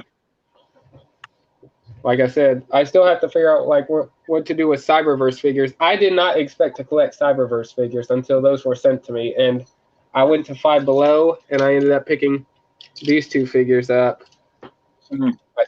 So yeah, now I have to get some shelf space for Cyberverse. Oh yeah, I think I only have 4 Cyberverse figures. Oh, and that just reminds me. Mm-hmm. I also have shelf space for like I have Unicron right here. I'm still gonna have to complete, and also in there I have Megatron and Brawl Demolisher and Overload, and I have the Godzilla figures all right up there. I'm just running out of space. Yeah. One thing I tried to do is avoid putting stuff made of white plastic where my bedroom lamp will shine on it constantly. I accidentally left a space shuttle, a NASA space shuttle, a die-cast metal version of it, on a shelf where my bedroom lamp shined on it all the time, and all the white plastic yellowed. Oh my gosh! On that space. Yeah, I thought my Transformers Siege Prowl was gonna yellow over time, but he's made of like that slick white. I don't think that's actually gonna happen. No. So I'm just letting them sit there, collect dust to keep the paint safe. Yeah. Sometimes every once in a while I'll just go blow off some of the hair and the big dust and just let the rest do its thing. Yeah, the excess dust, yeah. Yeah. And I'm still, I think the figure it's pretty much as hard to get a hold of is Studio Series Overload.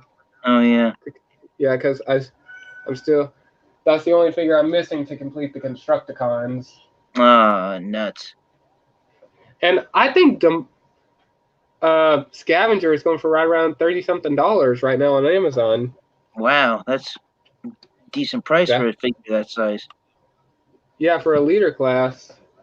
And I believe I got Double Dealer right around $34, or no, not 34.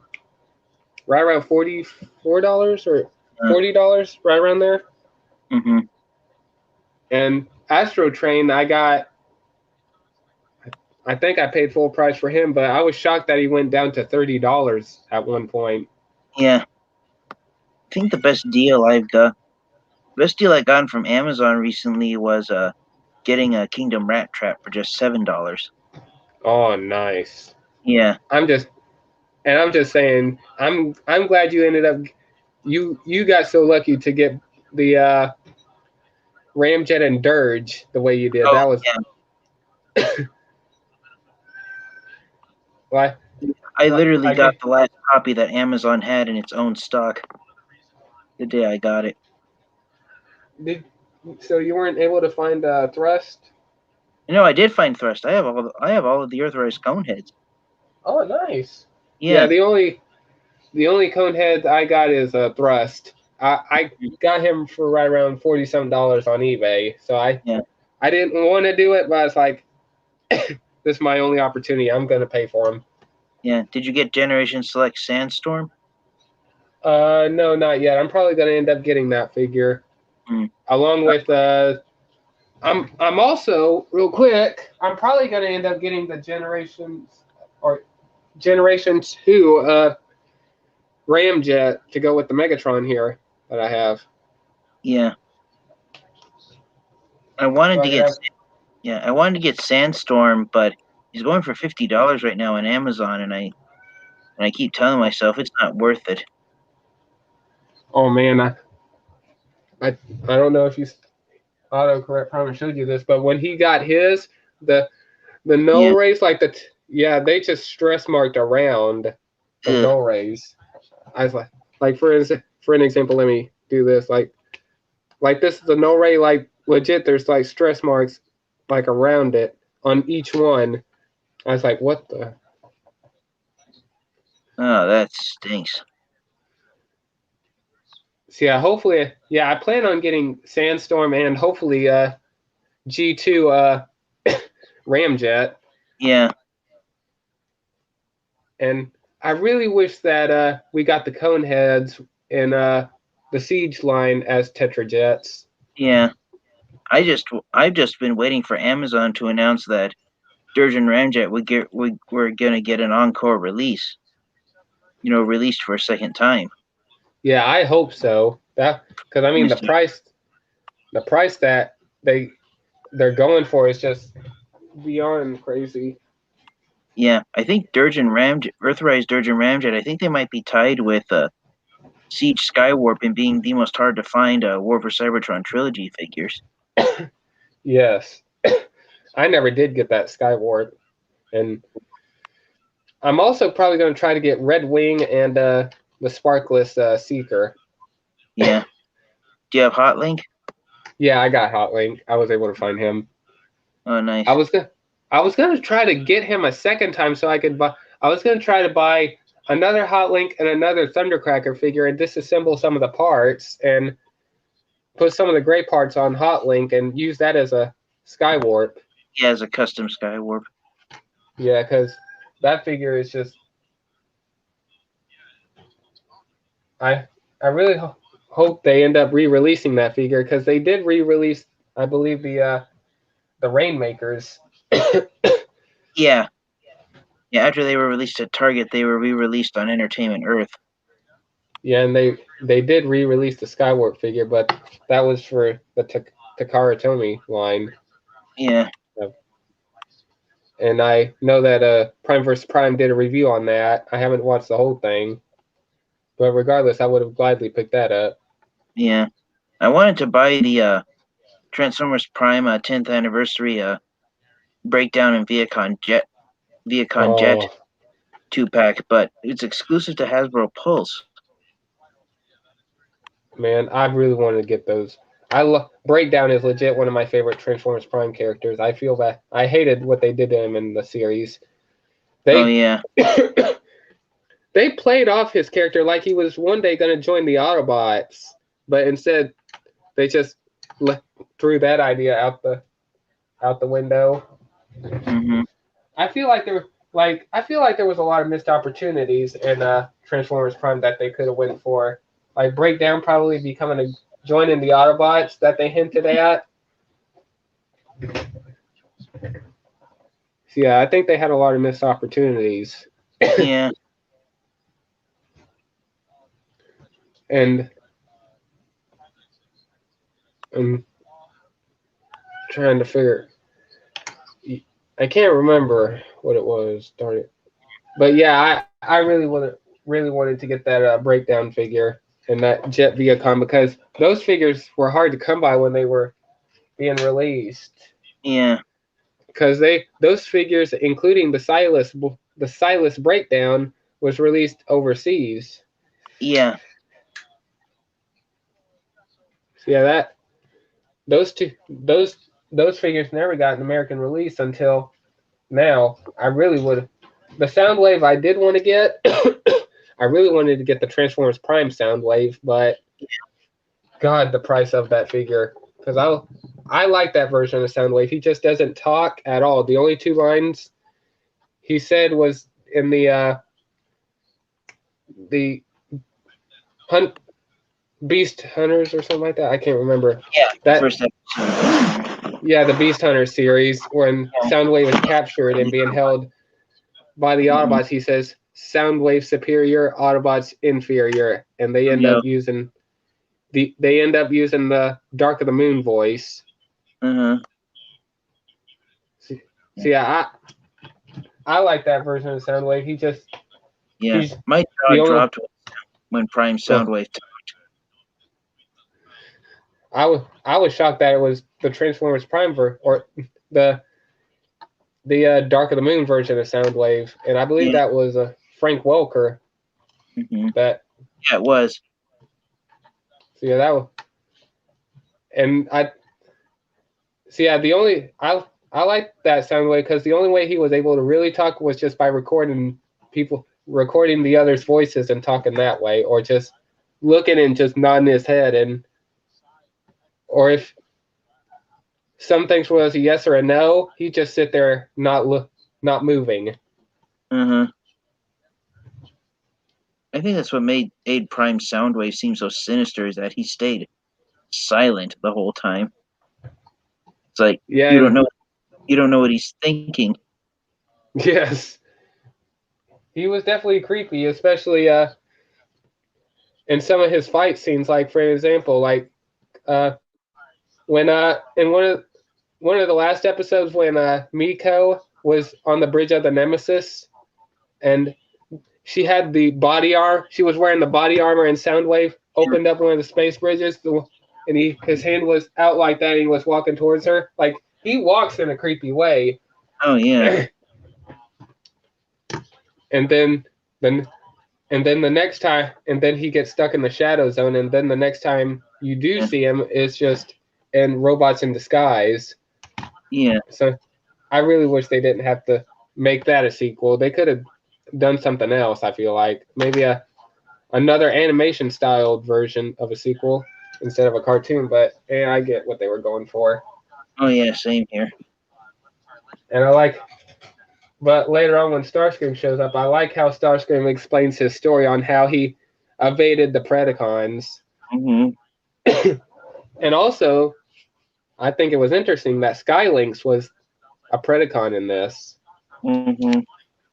Well, that was to keep mark on his name. And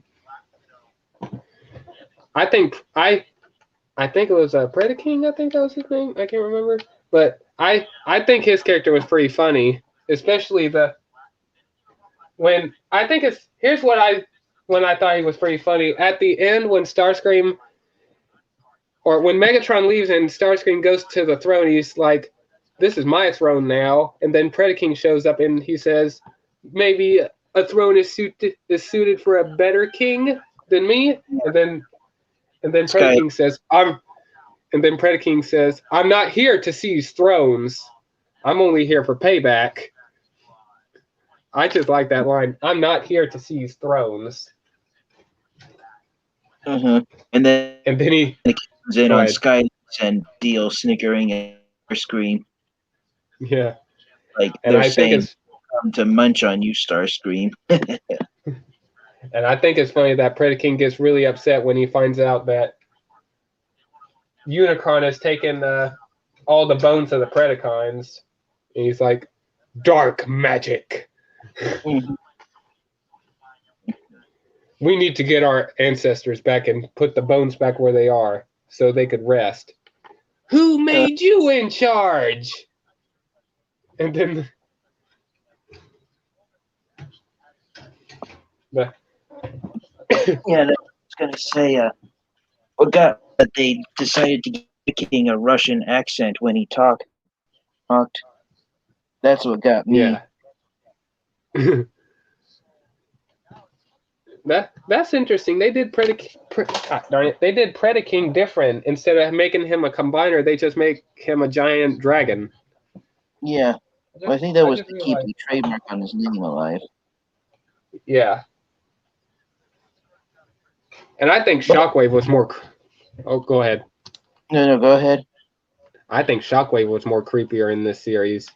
Yeah. The way he talks.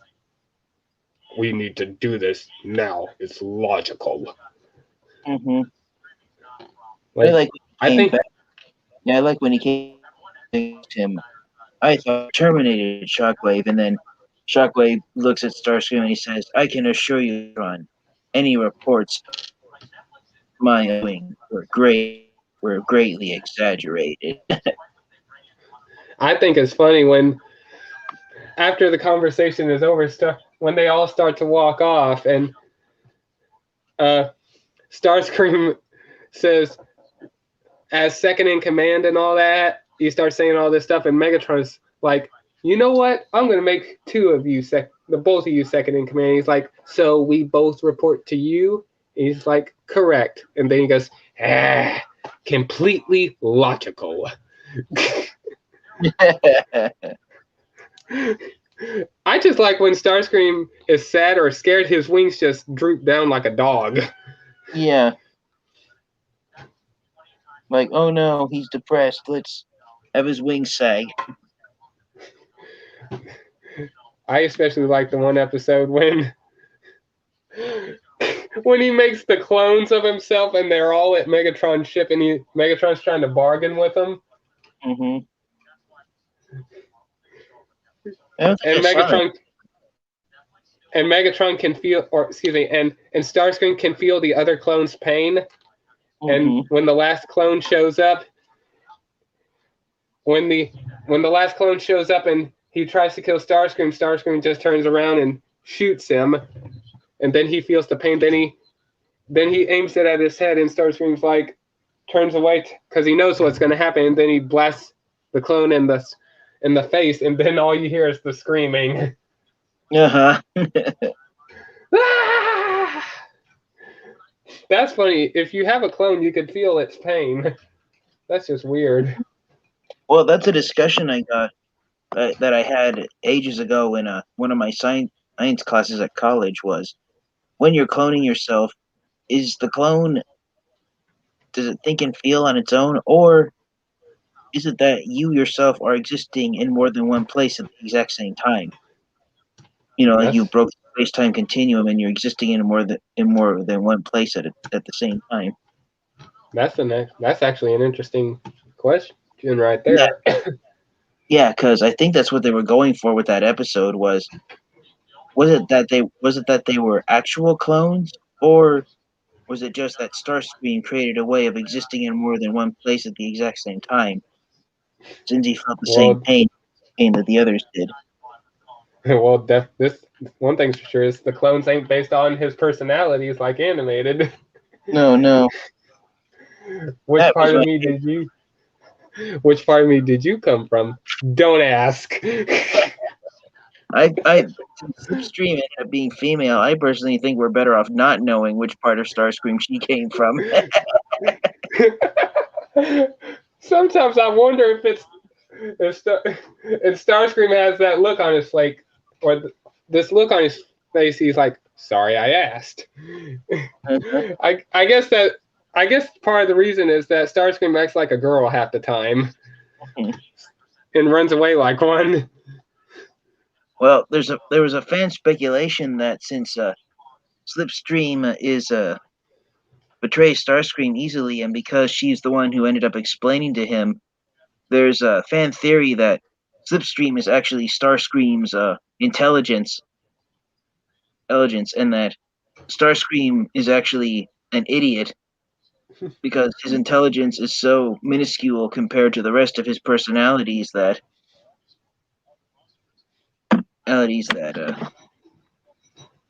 Oh my god.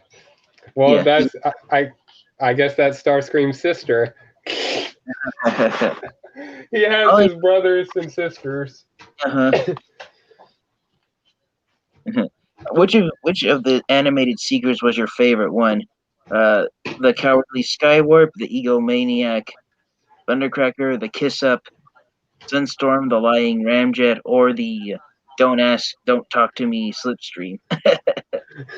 I have to go back and rewatch anime. I haven't seen it in a while. I think when Slipstream is saying which one is what, she says, "He's a liar. I am not." That's funny. He's just the one that lies. Just denies that he lies. Yeah. He's a liar. I like am not. Sunstorm. I like how after Sunstorm admires Starscream, he says, "I like this one." Sunstorm was a kiss up. Oh my gosh.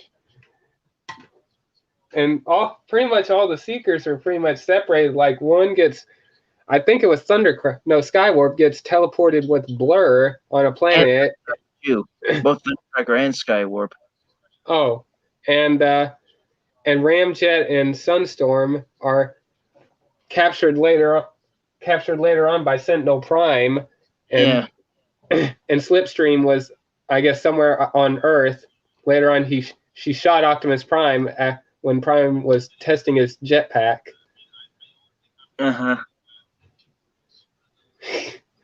That's just, I think,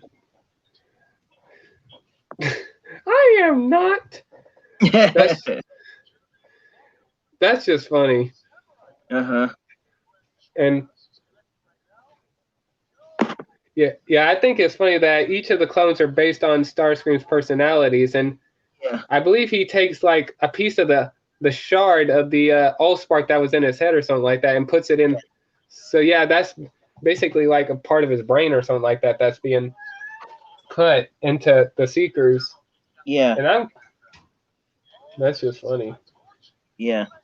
It cracked me up how Skywarp constantly suffered from pantophobia because he embodies Starscream's fear. Oh my God! I just remembered that. He's like, "Get away, get away!" I just remembered that. And how Thundercracker, because he was an egomaniac, he said, "I am the greatest. I am the original Starscream." "No, you're not. I am. No, I am. I'm the greatest." Oh my gosh. "I am the original Starscream." "No, I am the original Starscream." And then they go head to head and they're just going,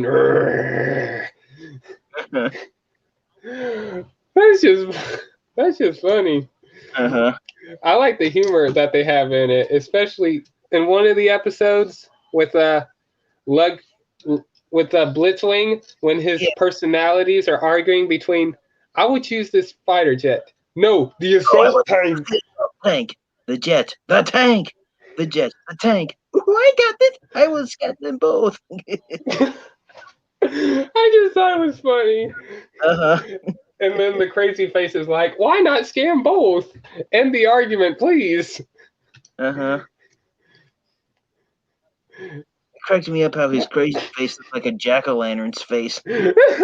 Spiked teeth and slitted eyes. And then in one of the episodes with the Blue Racer, when Bumblebee is trying to race the Blue Racer and Bulkhead is saying like, I'm going to do this and then Blitzwing freezes Bulkhead with the freezing can. He's like, "Dude, chill out." Oh. And that's Go ahead. Oh, I was going to say that I think it's funny. Blitzwing's weakness is his personalities arguing with one another. And that definitely. Yeah. And what cracked me up is each face design was different. Like his crazy face had 2 eyeballs, the angry face had a visor, and then his cold face had a monocle permanently covering one of his eyeballs. Yeah, like you have a German scientist type one, an Arnold Schwarzenegger one, and a crazy one for Halloween. Yeah. I thought the angry face was supposed to be his German accent, and then the cold voice was his was a Russian accent. Oh, maybe that's what it was. Yeah, and then the crazy face was an American accent. Oh yeah, that might have been what it was. Yeah. And what was it? I forgot. Oh, I think it's funny in one of the episodes when Bumblebee is making fun of Blitzwing, and Blitzwing just transforms into tank mode in air, and he's like, "Oh, slag, not again!" And then he crashes into. He smashed to the ground. Like I said, his personalities are just getting the better of him. I He know. can't control. Yeah, he can't control his personality Mhm. because one side is trying to take over than the other. I guess like the Quintessons and Earthrise, one is trying to take over the other. Yeah. They're Yeah. I think that was brutal the way the Quintessons were portrayed in the Netflix series. Like one of oh the 5 faces decides that the best solution is to get rid of the other 4 faces. yeah, and the face of Wrath is the last one. Yeah. This is a mistake, Theseus. We are innocent. Allow me to show you what we do with the innocent.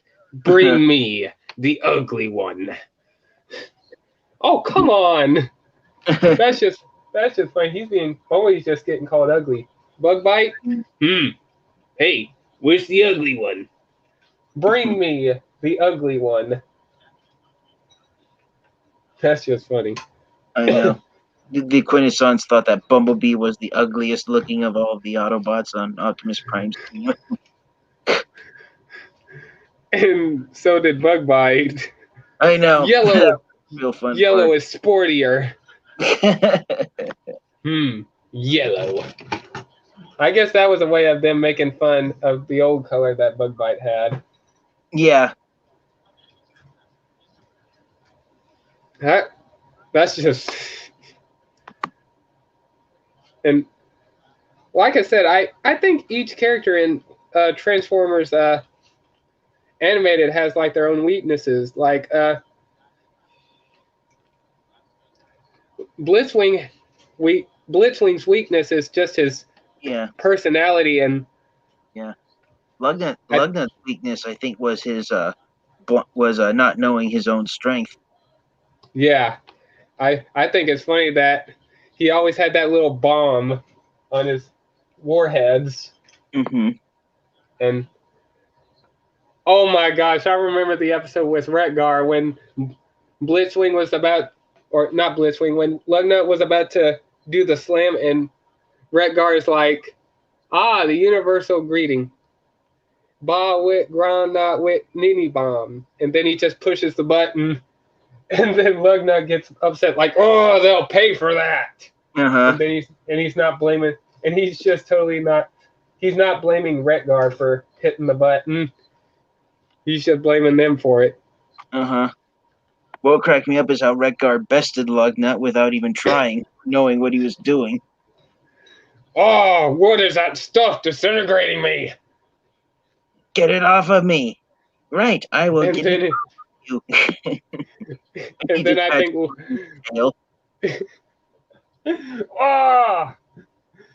that's just funny. And also, I think it's interesting that Lugnut had a way of communicating with, or Megatron was able to get into Lugnut's communication system, and then Blitzwing was like, "God, you're crazy! Megatron is dead." You're talking to all those voices in your head. And then when they finally see Megatron, so you didn't have voices in your head. You just had a head in your head. Yeah. And then when Professor Sumdat comes in, he's like, "Hey, bow down to the mighty Megatron." Uh-huh. That's I think Lugnut was it's funny. I know. I wish he would have gotten a larger sized figure than the Voyager class that we got. Oh man, I totally forgot about the Voyager class figure. I'm gonna have to go and look at that figure. I know they did a repaint of that figure too. But the thing that gets me about Lugnut is that the season that would have came out, he's so loyal to Megatron that he's willing to jump into a disintegration or a fuel system or something like that and kill himself for Megatron. That's how loyal he is. Yeah. And then later on during the series, they create clones of Omega Supreme that are giant versions of Lugnut. Yeah, they call them Lugnut Supremes. Oh my gosh! That's why I was hoping we would have gotten a leader class sized figure of Omega Supremes, and they could have retooled it into the Lugnut Supremes. Man, we hardly even got figures in animated of a lot of the characters. I know, none of the Constructicons got figures. And Blackout was a rare one. Yeah, he was exclusive to Takara Tomy in Japan. Oh gosh. Yeah. And there's all those prototype figures and the ones that were canceled. Yeah, Jetwing Optimus Prime. Yeah, a lot of figures got canceled because Revenge of the Fallen at the time was coming out. Yeah. And they wanted to cancel the figures until Revenge of the Fallen was over with, but I guess the canceling of the figures did ruin the marketing or something like that. Well, they realized that the market was flooded with live action figures, and so that's why when they decided to bring back the canceled figures, only 4 of the deluxes actually got released, and then they were all released exclusively at Toys R Us stores here in the States. I wonder if they'll ever do better versions of those figures. Like, I'm going to say this. I think it would be hard to do a cartoon accurate Sentinel Prime, like all skinny looking and all that. Yeah. I think that, but I'm sure it's possible, but they'd have to put a lot of engineering into doing it. If I had to choose what would be the first Commander class size Decepticon figure to be, I'd either want Tidal Wave from Armada or Lugnut from Animated to be the first Commander class size Decepticon. Yeah. I also think it's fun. I think Sentinel Prime, every time he got what he deserved, like especially when the headmaster unit took his body. Hey, just promise me one thing. What? That you won't laugh. Sentinel, where are you? Look down. You promised you wouldn't laugh. Uh-huh. I can't let Ultra Magnus see me like this. This will be the end of my career. So you got me to come in here because you don't think I'm important at all. No, that's not what I just meant. At your best at keeping secrets about stuff like this. And then later on, you ripped my arm off. You ripped my arm off. It was trying to shove shield spikes into my face. And you kicked me on purpose. I think he got exactly what he did. I think people that don't like Sentinel Prime are actually loving that episode because he's getting what he deserved. Oh yeah. Well, the thing with Sentinel Prime and Animated is that he was a jackass. Oh, he was. Yeah.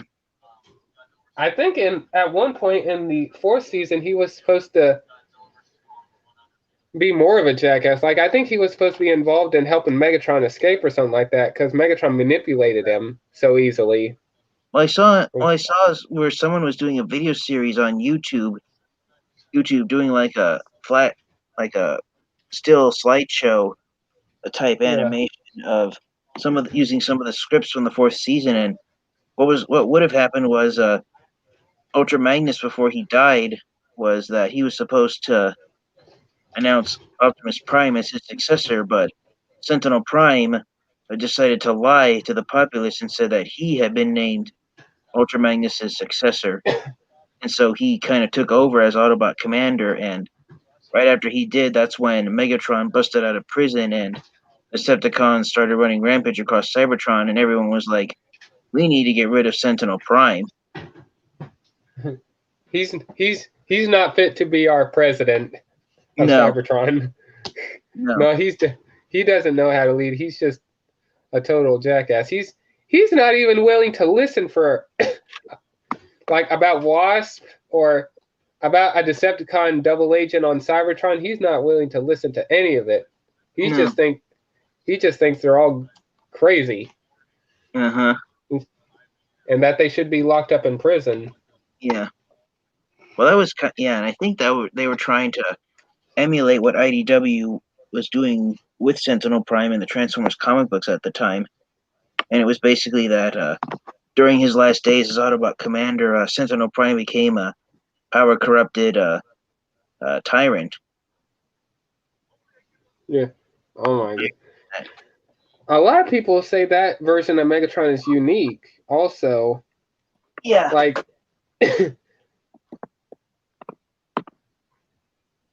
Yeah, the animated version of Megatron was a unique character. Part of it was because his alt mode. That's the only time that Megatron's ever turned into an Earth-style helicopter for his alt mode. Yeah. Mm. Yeah, I enjoyed that version of Megatron. He was pretty cool. Yeah. I remember one time I was moving my animated figures around, and I dropped my leader class animated Megatron on one of my hands, and a sharp corner scraped across my skin and cut it. So animated Megatron actually injured me. Oh my gosh. Yeah. Megatron is the ultimate weapon. Mm-hmm. Let me see here. Let me see. When does it hang on. When does it come out on HBO Max? I think from what I heard it's supposed to be like 3 a.m, from what I heard. And I'm going hang on a minute. I don't know how to do this. Let me try this real quick. Is that the King Kong versus Godzilla film? Yeah. Hey, you don't have to read it. You see 3 comments or something like that? Yeah, I do. The second one is bad, right? I want to. You don't need to read it. Okay. You know what? We'll have to put you in timeout. I don't have that here. I'm sorry. Get out. Not even here. Yeah. No. Got some trolls coming in. You're gonna have to be put in timeout. I'm not afraid to do it.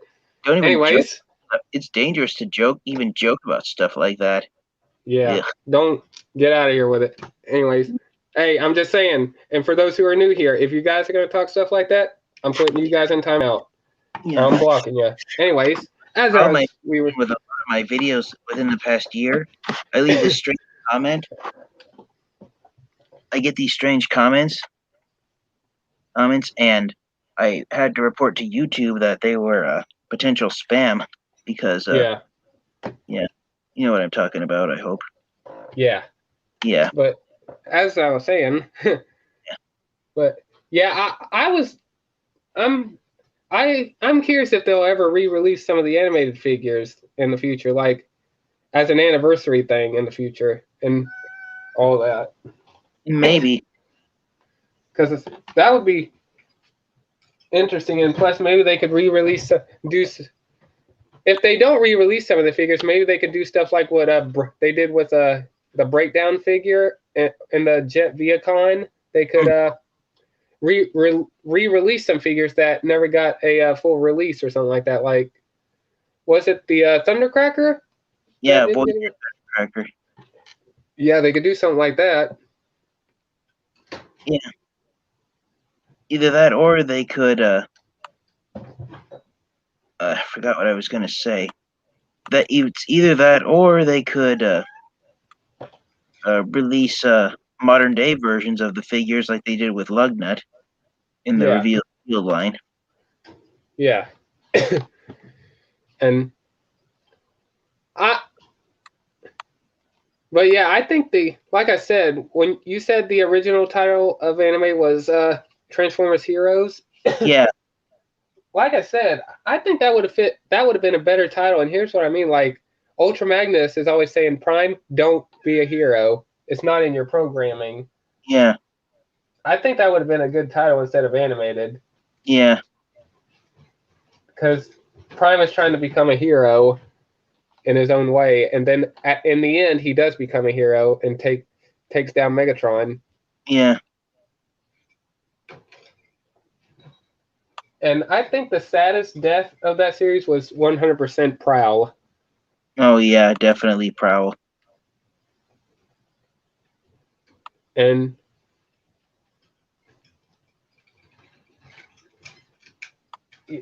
I'm trying to think of. I think they did good with the Retgar figure, to be honest with you. I think the Retgar figure, that was one of the animated figures that turned out really well from what I know. Yeah. And that looked really accurate. And like the Sentinel Prime was 100% not accurate because he was just big and bulky, and I guess the Seekers are totally accurate in some areas, but and I did have plans to try to buy the Leader Class Megatron, and I know they repainted that one into a purple and black version. Yeah, it was known as I think Shadow Command Megatron. I don't think that one had differences in lights and sounds. I think it was just the same thing. Yeah, the only difference was the paint job. Yeah. And let me see here. And let me see here.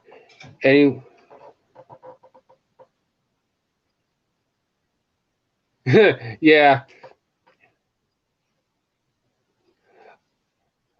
Oh, you already got to see the movie? I'm curious, man. Anyways, but like I said, I would like to see live action universe versions of those films. Like a lot of those characters are pretty unique. Like those are like the children of the Transformers, like the teenagers. Oh, and also that reminds me, I thought about this today. I believe it was the Wreck-Gar episode, I think. Yeah, I think that's what episode it was. When Ratchet had to teleport or help this couple because the wife was pregnant. That's actually Spike and yeah, and we already know who the child is. It's Daniel. Was already born. No, he was already born. Oh shoot. Yeah, if you actually go back and watch animated, Daniel appears. Oh, so that was so that was Spike and Carly's second kid. Oh shoot. Yeah. And it's when her. I want to say it's 100% obvious that it's not connected to G1, or else he would have known a lot about this stuff. Oh yeah. But I like the Easter eggs they do throw in there, but sometimes I always wondered if animated is connected to G1 because one of the Easter eggs they put in there, and also the opening with Wardon. And I also like that they have the same narrator narrate the data tapes. Oh yeah. G1. And yeah, I haven't seen animated in a while. I might have to end up go back and rewatching it because since I already got done watching Beast Wars and Beast Machines, and I know that I believe Transformers Animated came out right after the 2007 movie came out. Yeah. Right around those times. Yeah, the pilot aired on Cartoon Network in December of 2007, and then it started airing regular episodes a month later in January of 2008. Yeah. Yeah. A lot of people say that what hurt the animated franchise was that the action figures didn't hit the market until June of 2008. Oh, yeah. Oh. Yeah, and I did the only figures of animated excuse me, the only Transformers animated figures I have right now are the Leader Class Optimus Prime, which is missing the axe and I think the siren bar. And I think I have Ratchet, and I did have Soundwave at one point, but I don't know what happened to that. But I think I got the Soundwave figure at JCPenney's years ago. Wow. I think that's where I got it, I believe. Or Shears, right around there. I can't remember. 3 a.m. Yeah, I believe that's when it's coming out because a lot of live people are going live until 2 in the morning, and they're getting off right around 2 in the morning and getting ready for 3. So I'm going to assume that it's probably going to come out in 3 in the morning. That's my guess. Maybe you could look up the time. Maybe I don't, but that's what I think. But yeah. Anyways, And I also think it was interesting that Megatron, instead of the Autobots creating the Dinobots, it was Megatron, like I said a couple streams ago, and he wanted to use them as weapons to take out the Autobots. Yeah. And somehow they what Prowl said, they gained a spark that he sensed. Yeah, exactly. And some of the Transformers created by the Allspark didn't start off as Decepticons. They just became Decepticons willingly. Yeah. Because like if you go back and watch animated, when the Constructicons are introduced, when they're neutral Transformers, their paint jobs are yellow and gray. It isn't until after Megatron brands them Decepticons that Mixmaster and Scrapper, their paint job changes from yellow and gray to green and purple. Oh, I didn't notice that. Yeah, and the color of their eyeballs. When they're factionless robots, their eyeballs are yellow. When they join the Decepticons, they become red. Yeah. I also like the react when the Constructicons are stealing all those metal materials, and Bulkhead is like, "What the heck are you doing?" And then they're all like, "These other bots were saying all this stuff," and Bulkhead's like, "Wait, what other bots?" And then when they mention Megatron, I think it's funny on how mad they get. Wait, let's go take care of that guy ourselves. Then they just throw the stuff, and then Bulkhead just gets buried under all the parts. And I think that's just funny. I think the Constructicons were funny, and also later on we don't know what happened to Scrapper because Huh? Yeah, we do find out what happens to Scrapper. He ends up on Dinobot Island. Oh yeah, and then and Dirt Boss, and then Scrapper, I believe, just goes out on his own just to hang out with Snarl. Yeah. Yeah, we don't see what happened to Mixmaster or Dirt Boss. And from what I heard, we were supposed to get the Constructicons that would form Devastator in the next season. I think there was concept art on it. Yeah. Yeah, that the three of them would have the ability to combine into Devastator, which would have made Devastator the first combiner for animated. Yeah. And yeah, like I said, I really wish that animated we got more figures, like maybe an Omega Supreme figure. Mm-hmm. And maybe some more Cybertron figures. Yeah, that would have been nice. Yeah, it would have. Especially with animated Omega Supreme's alt mode being the Arc. Yeah, and you could easily repaint that figure and do a little bit of remolding to make them the Lugnut Supremes. Mm-hmm. All you need to do is just buy 3 of them, and to have them accurate, because there were 3 of them. Yeah.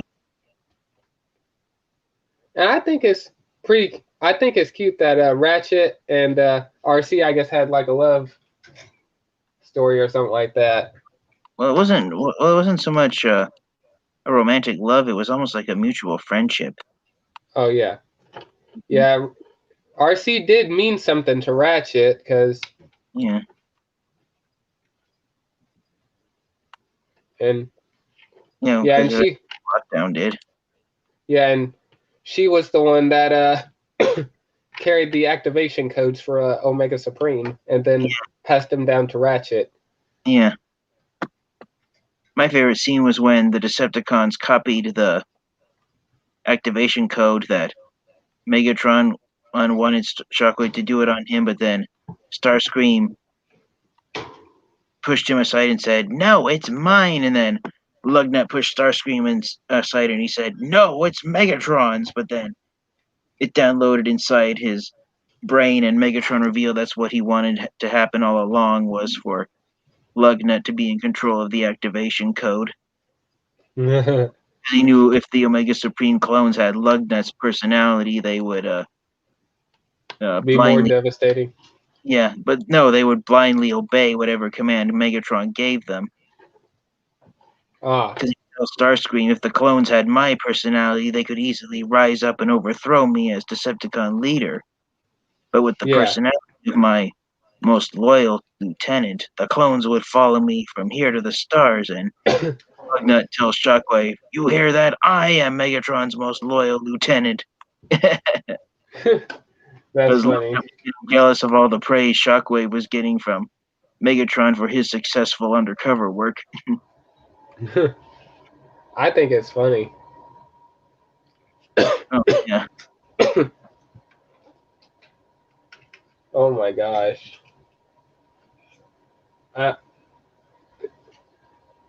Like I said, I like the humor they had in animated. Oh yeah. And I especially like how scared Bumblebee can get over some scary stories. Yeah. And then Prowl is the calm one. Mm-hmm. And I like that Megatron's body was a plague of space barnacles. That was his body the entire time. Uh-huh. And somehow he got infected. And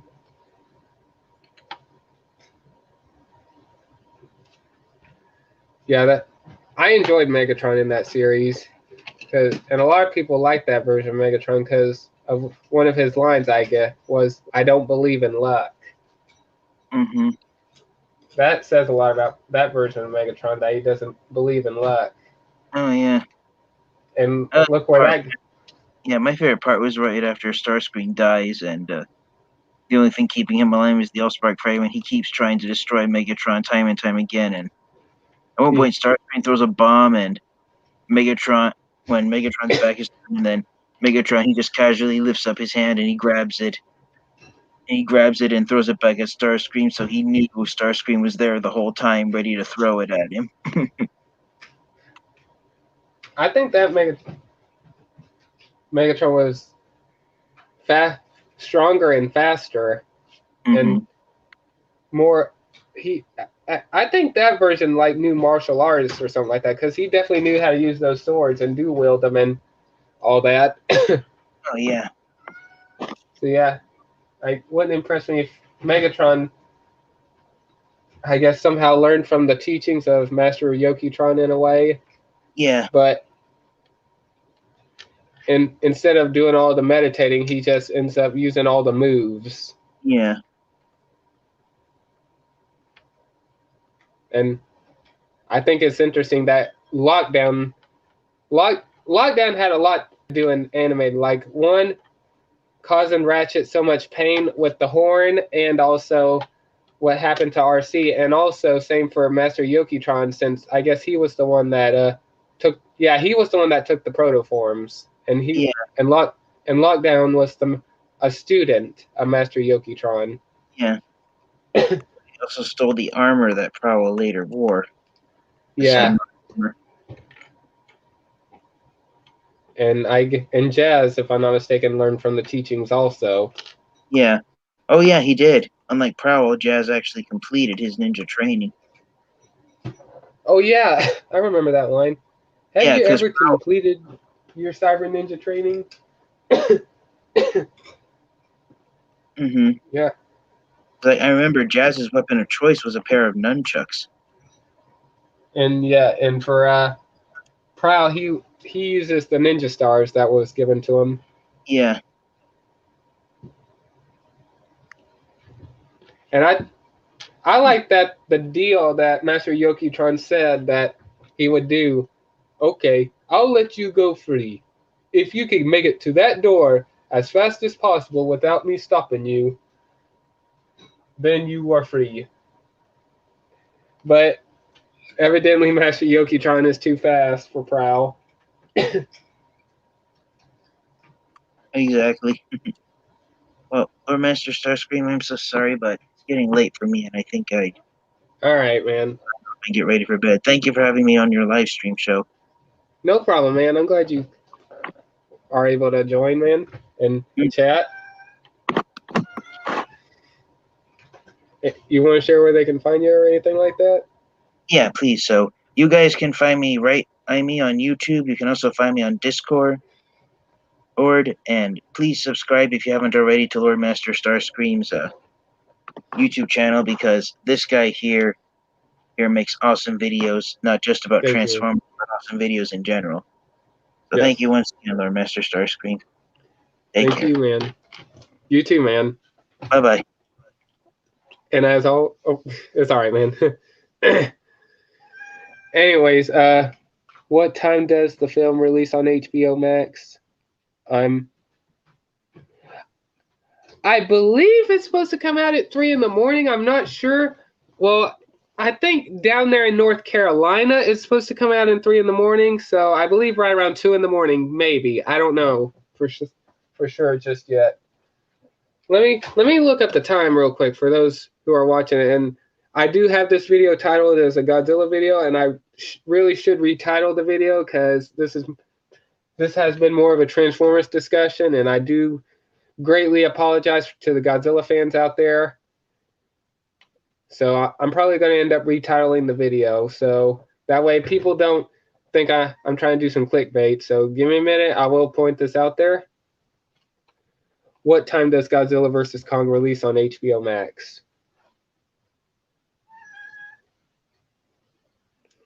Oh, yeah. Godzilla vs. Kong will be available to stream on HBO Max on Wednesday, March 31st at 3:01 a.m. Eastern Time, 12:01 a.m. Pacific Time. Okay, there you go, guys. There you guys go. And I'm probably going to cut the stream right here because, one, I have a video review to do, and right now it's currently 11:31, so I got to post a video on a NECA Godzilla figure. There's your sneak peek. So, guys, be ready for that here in a few seconds. Or I might do it at midnight. I don't know just yet. So, like I said, and for those who are coming in and are wondering what time will it drop, I looked it up just a few minutes ago. You guys might have to backtrack, but like I said, I'm going to go live here in a few minutes. I'm going to do a video review for a Godzilla figure. Hopefully, if I can take care of a couple of things. So yeah, and so yeah, I might end up retitling the video because I don't want to do some clickbait stuff on here. So yeah. And I hope you guys have a great day. Subscribe to TFN Geeks channel. He's a really good guy. He knows a lot about Transformers and my personal opinion. So yeah, this has been, I would share where you guys could find me, but I'm tired. So I got to get a review out there for you guys because I have to get it all taken care of. So yeah, this has been Lord Master Starscream signing out. Night, guys. Peace. Back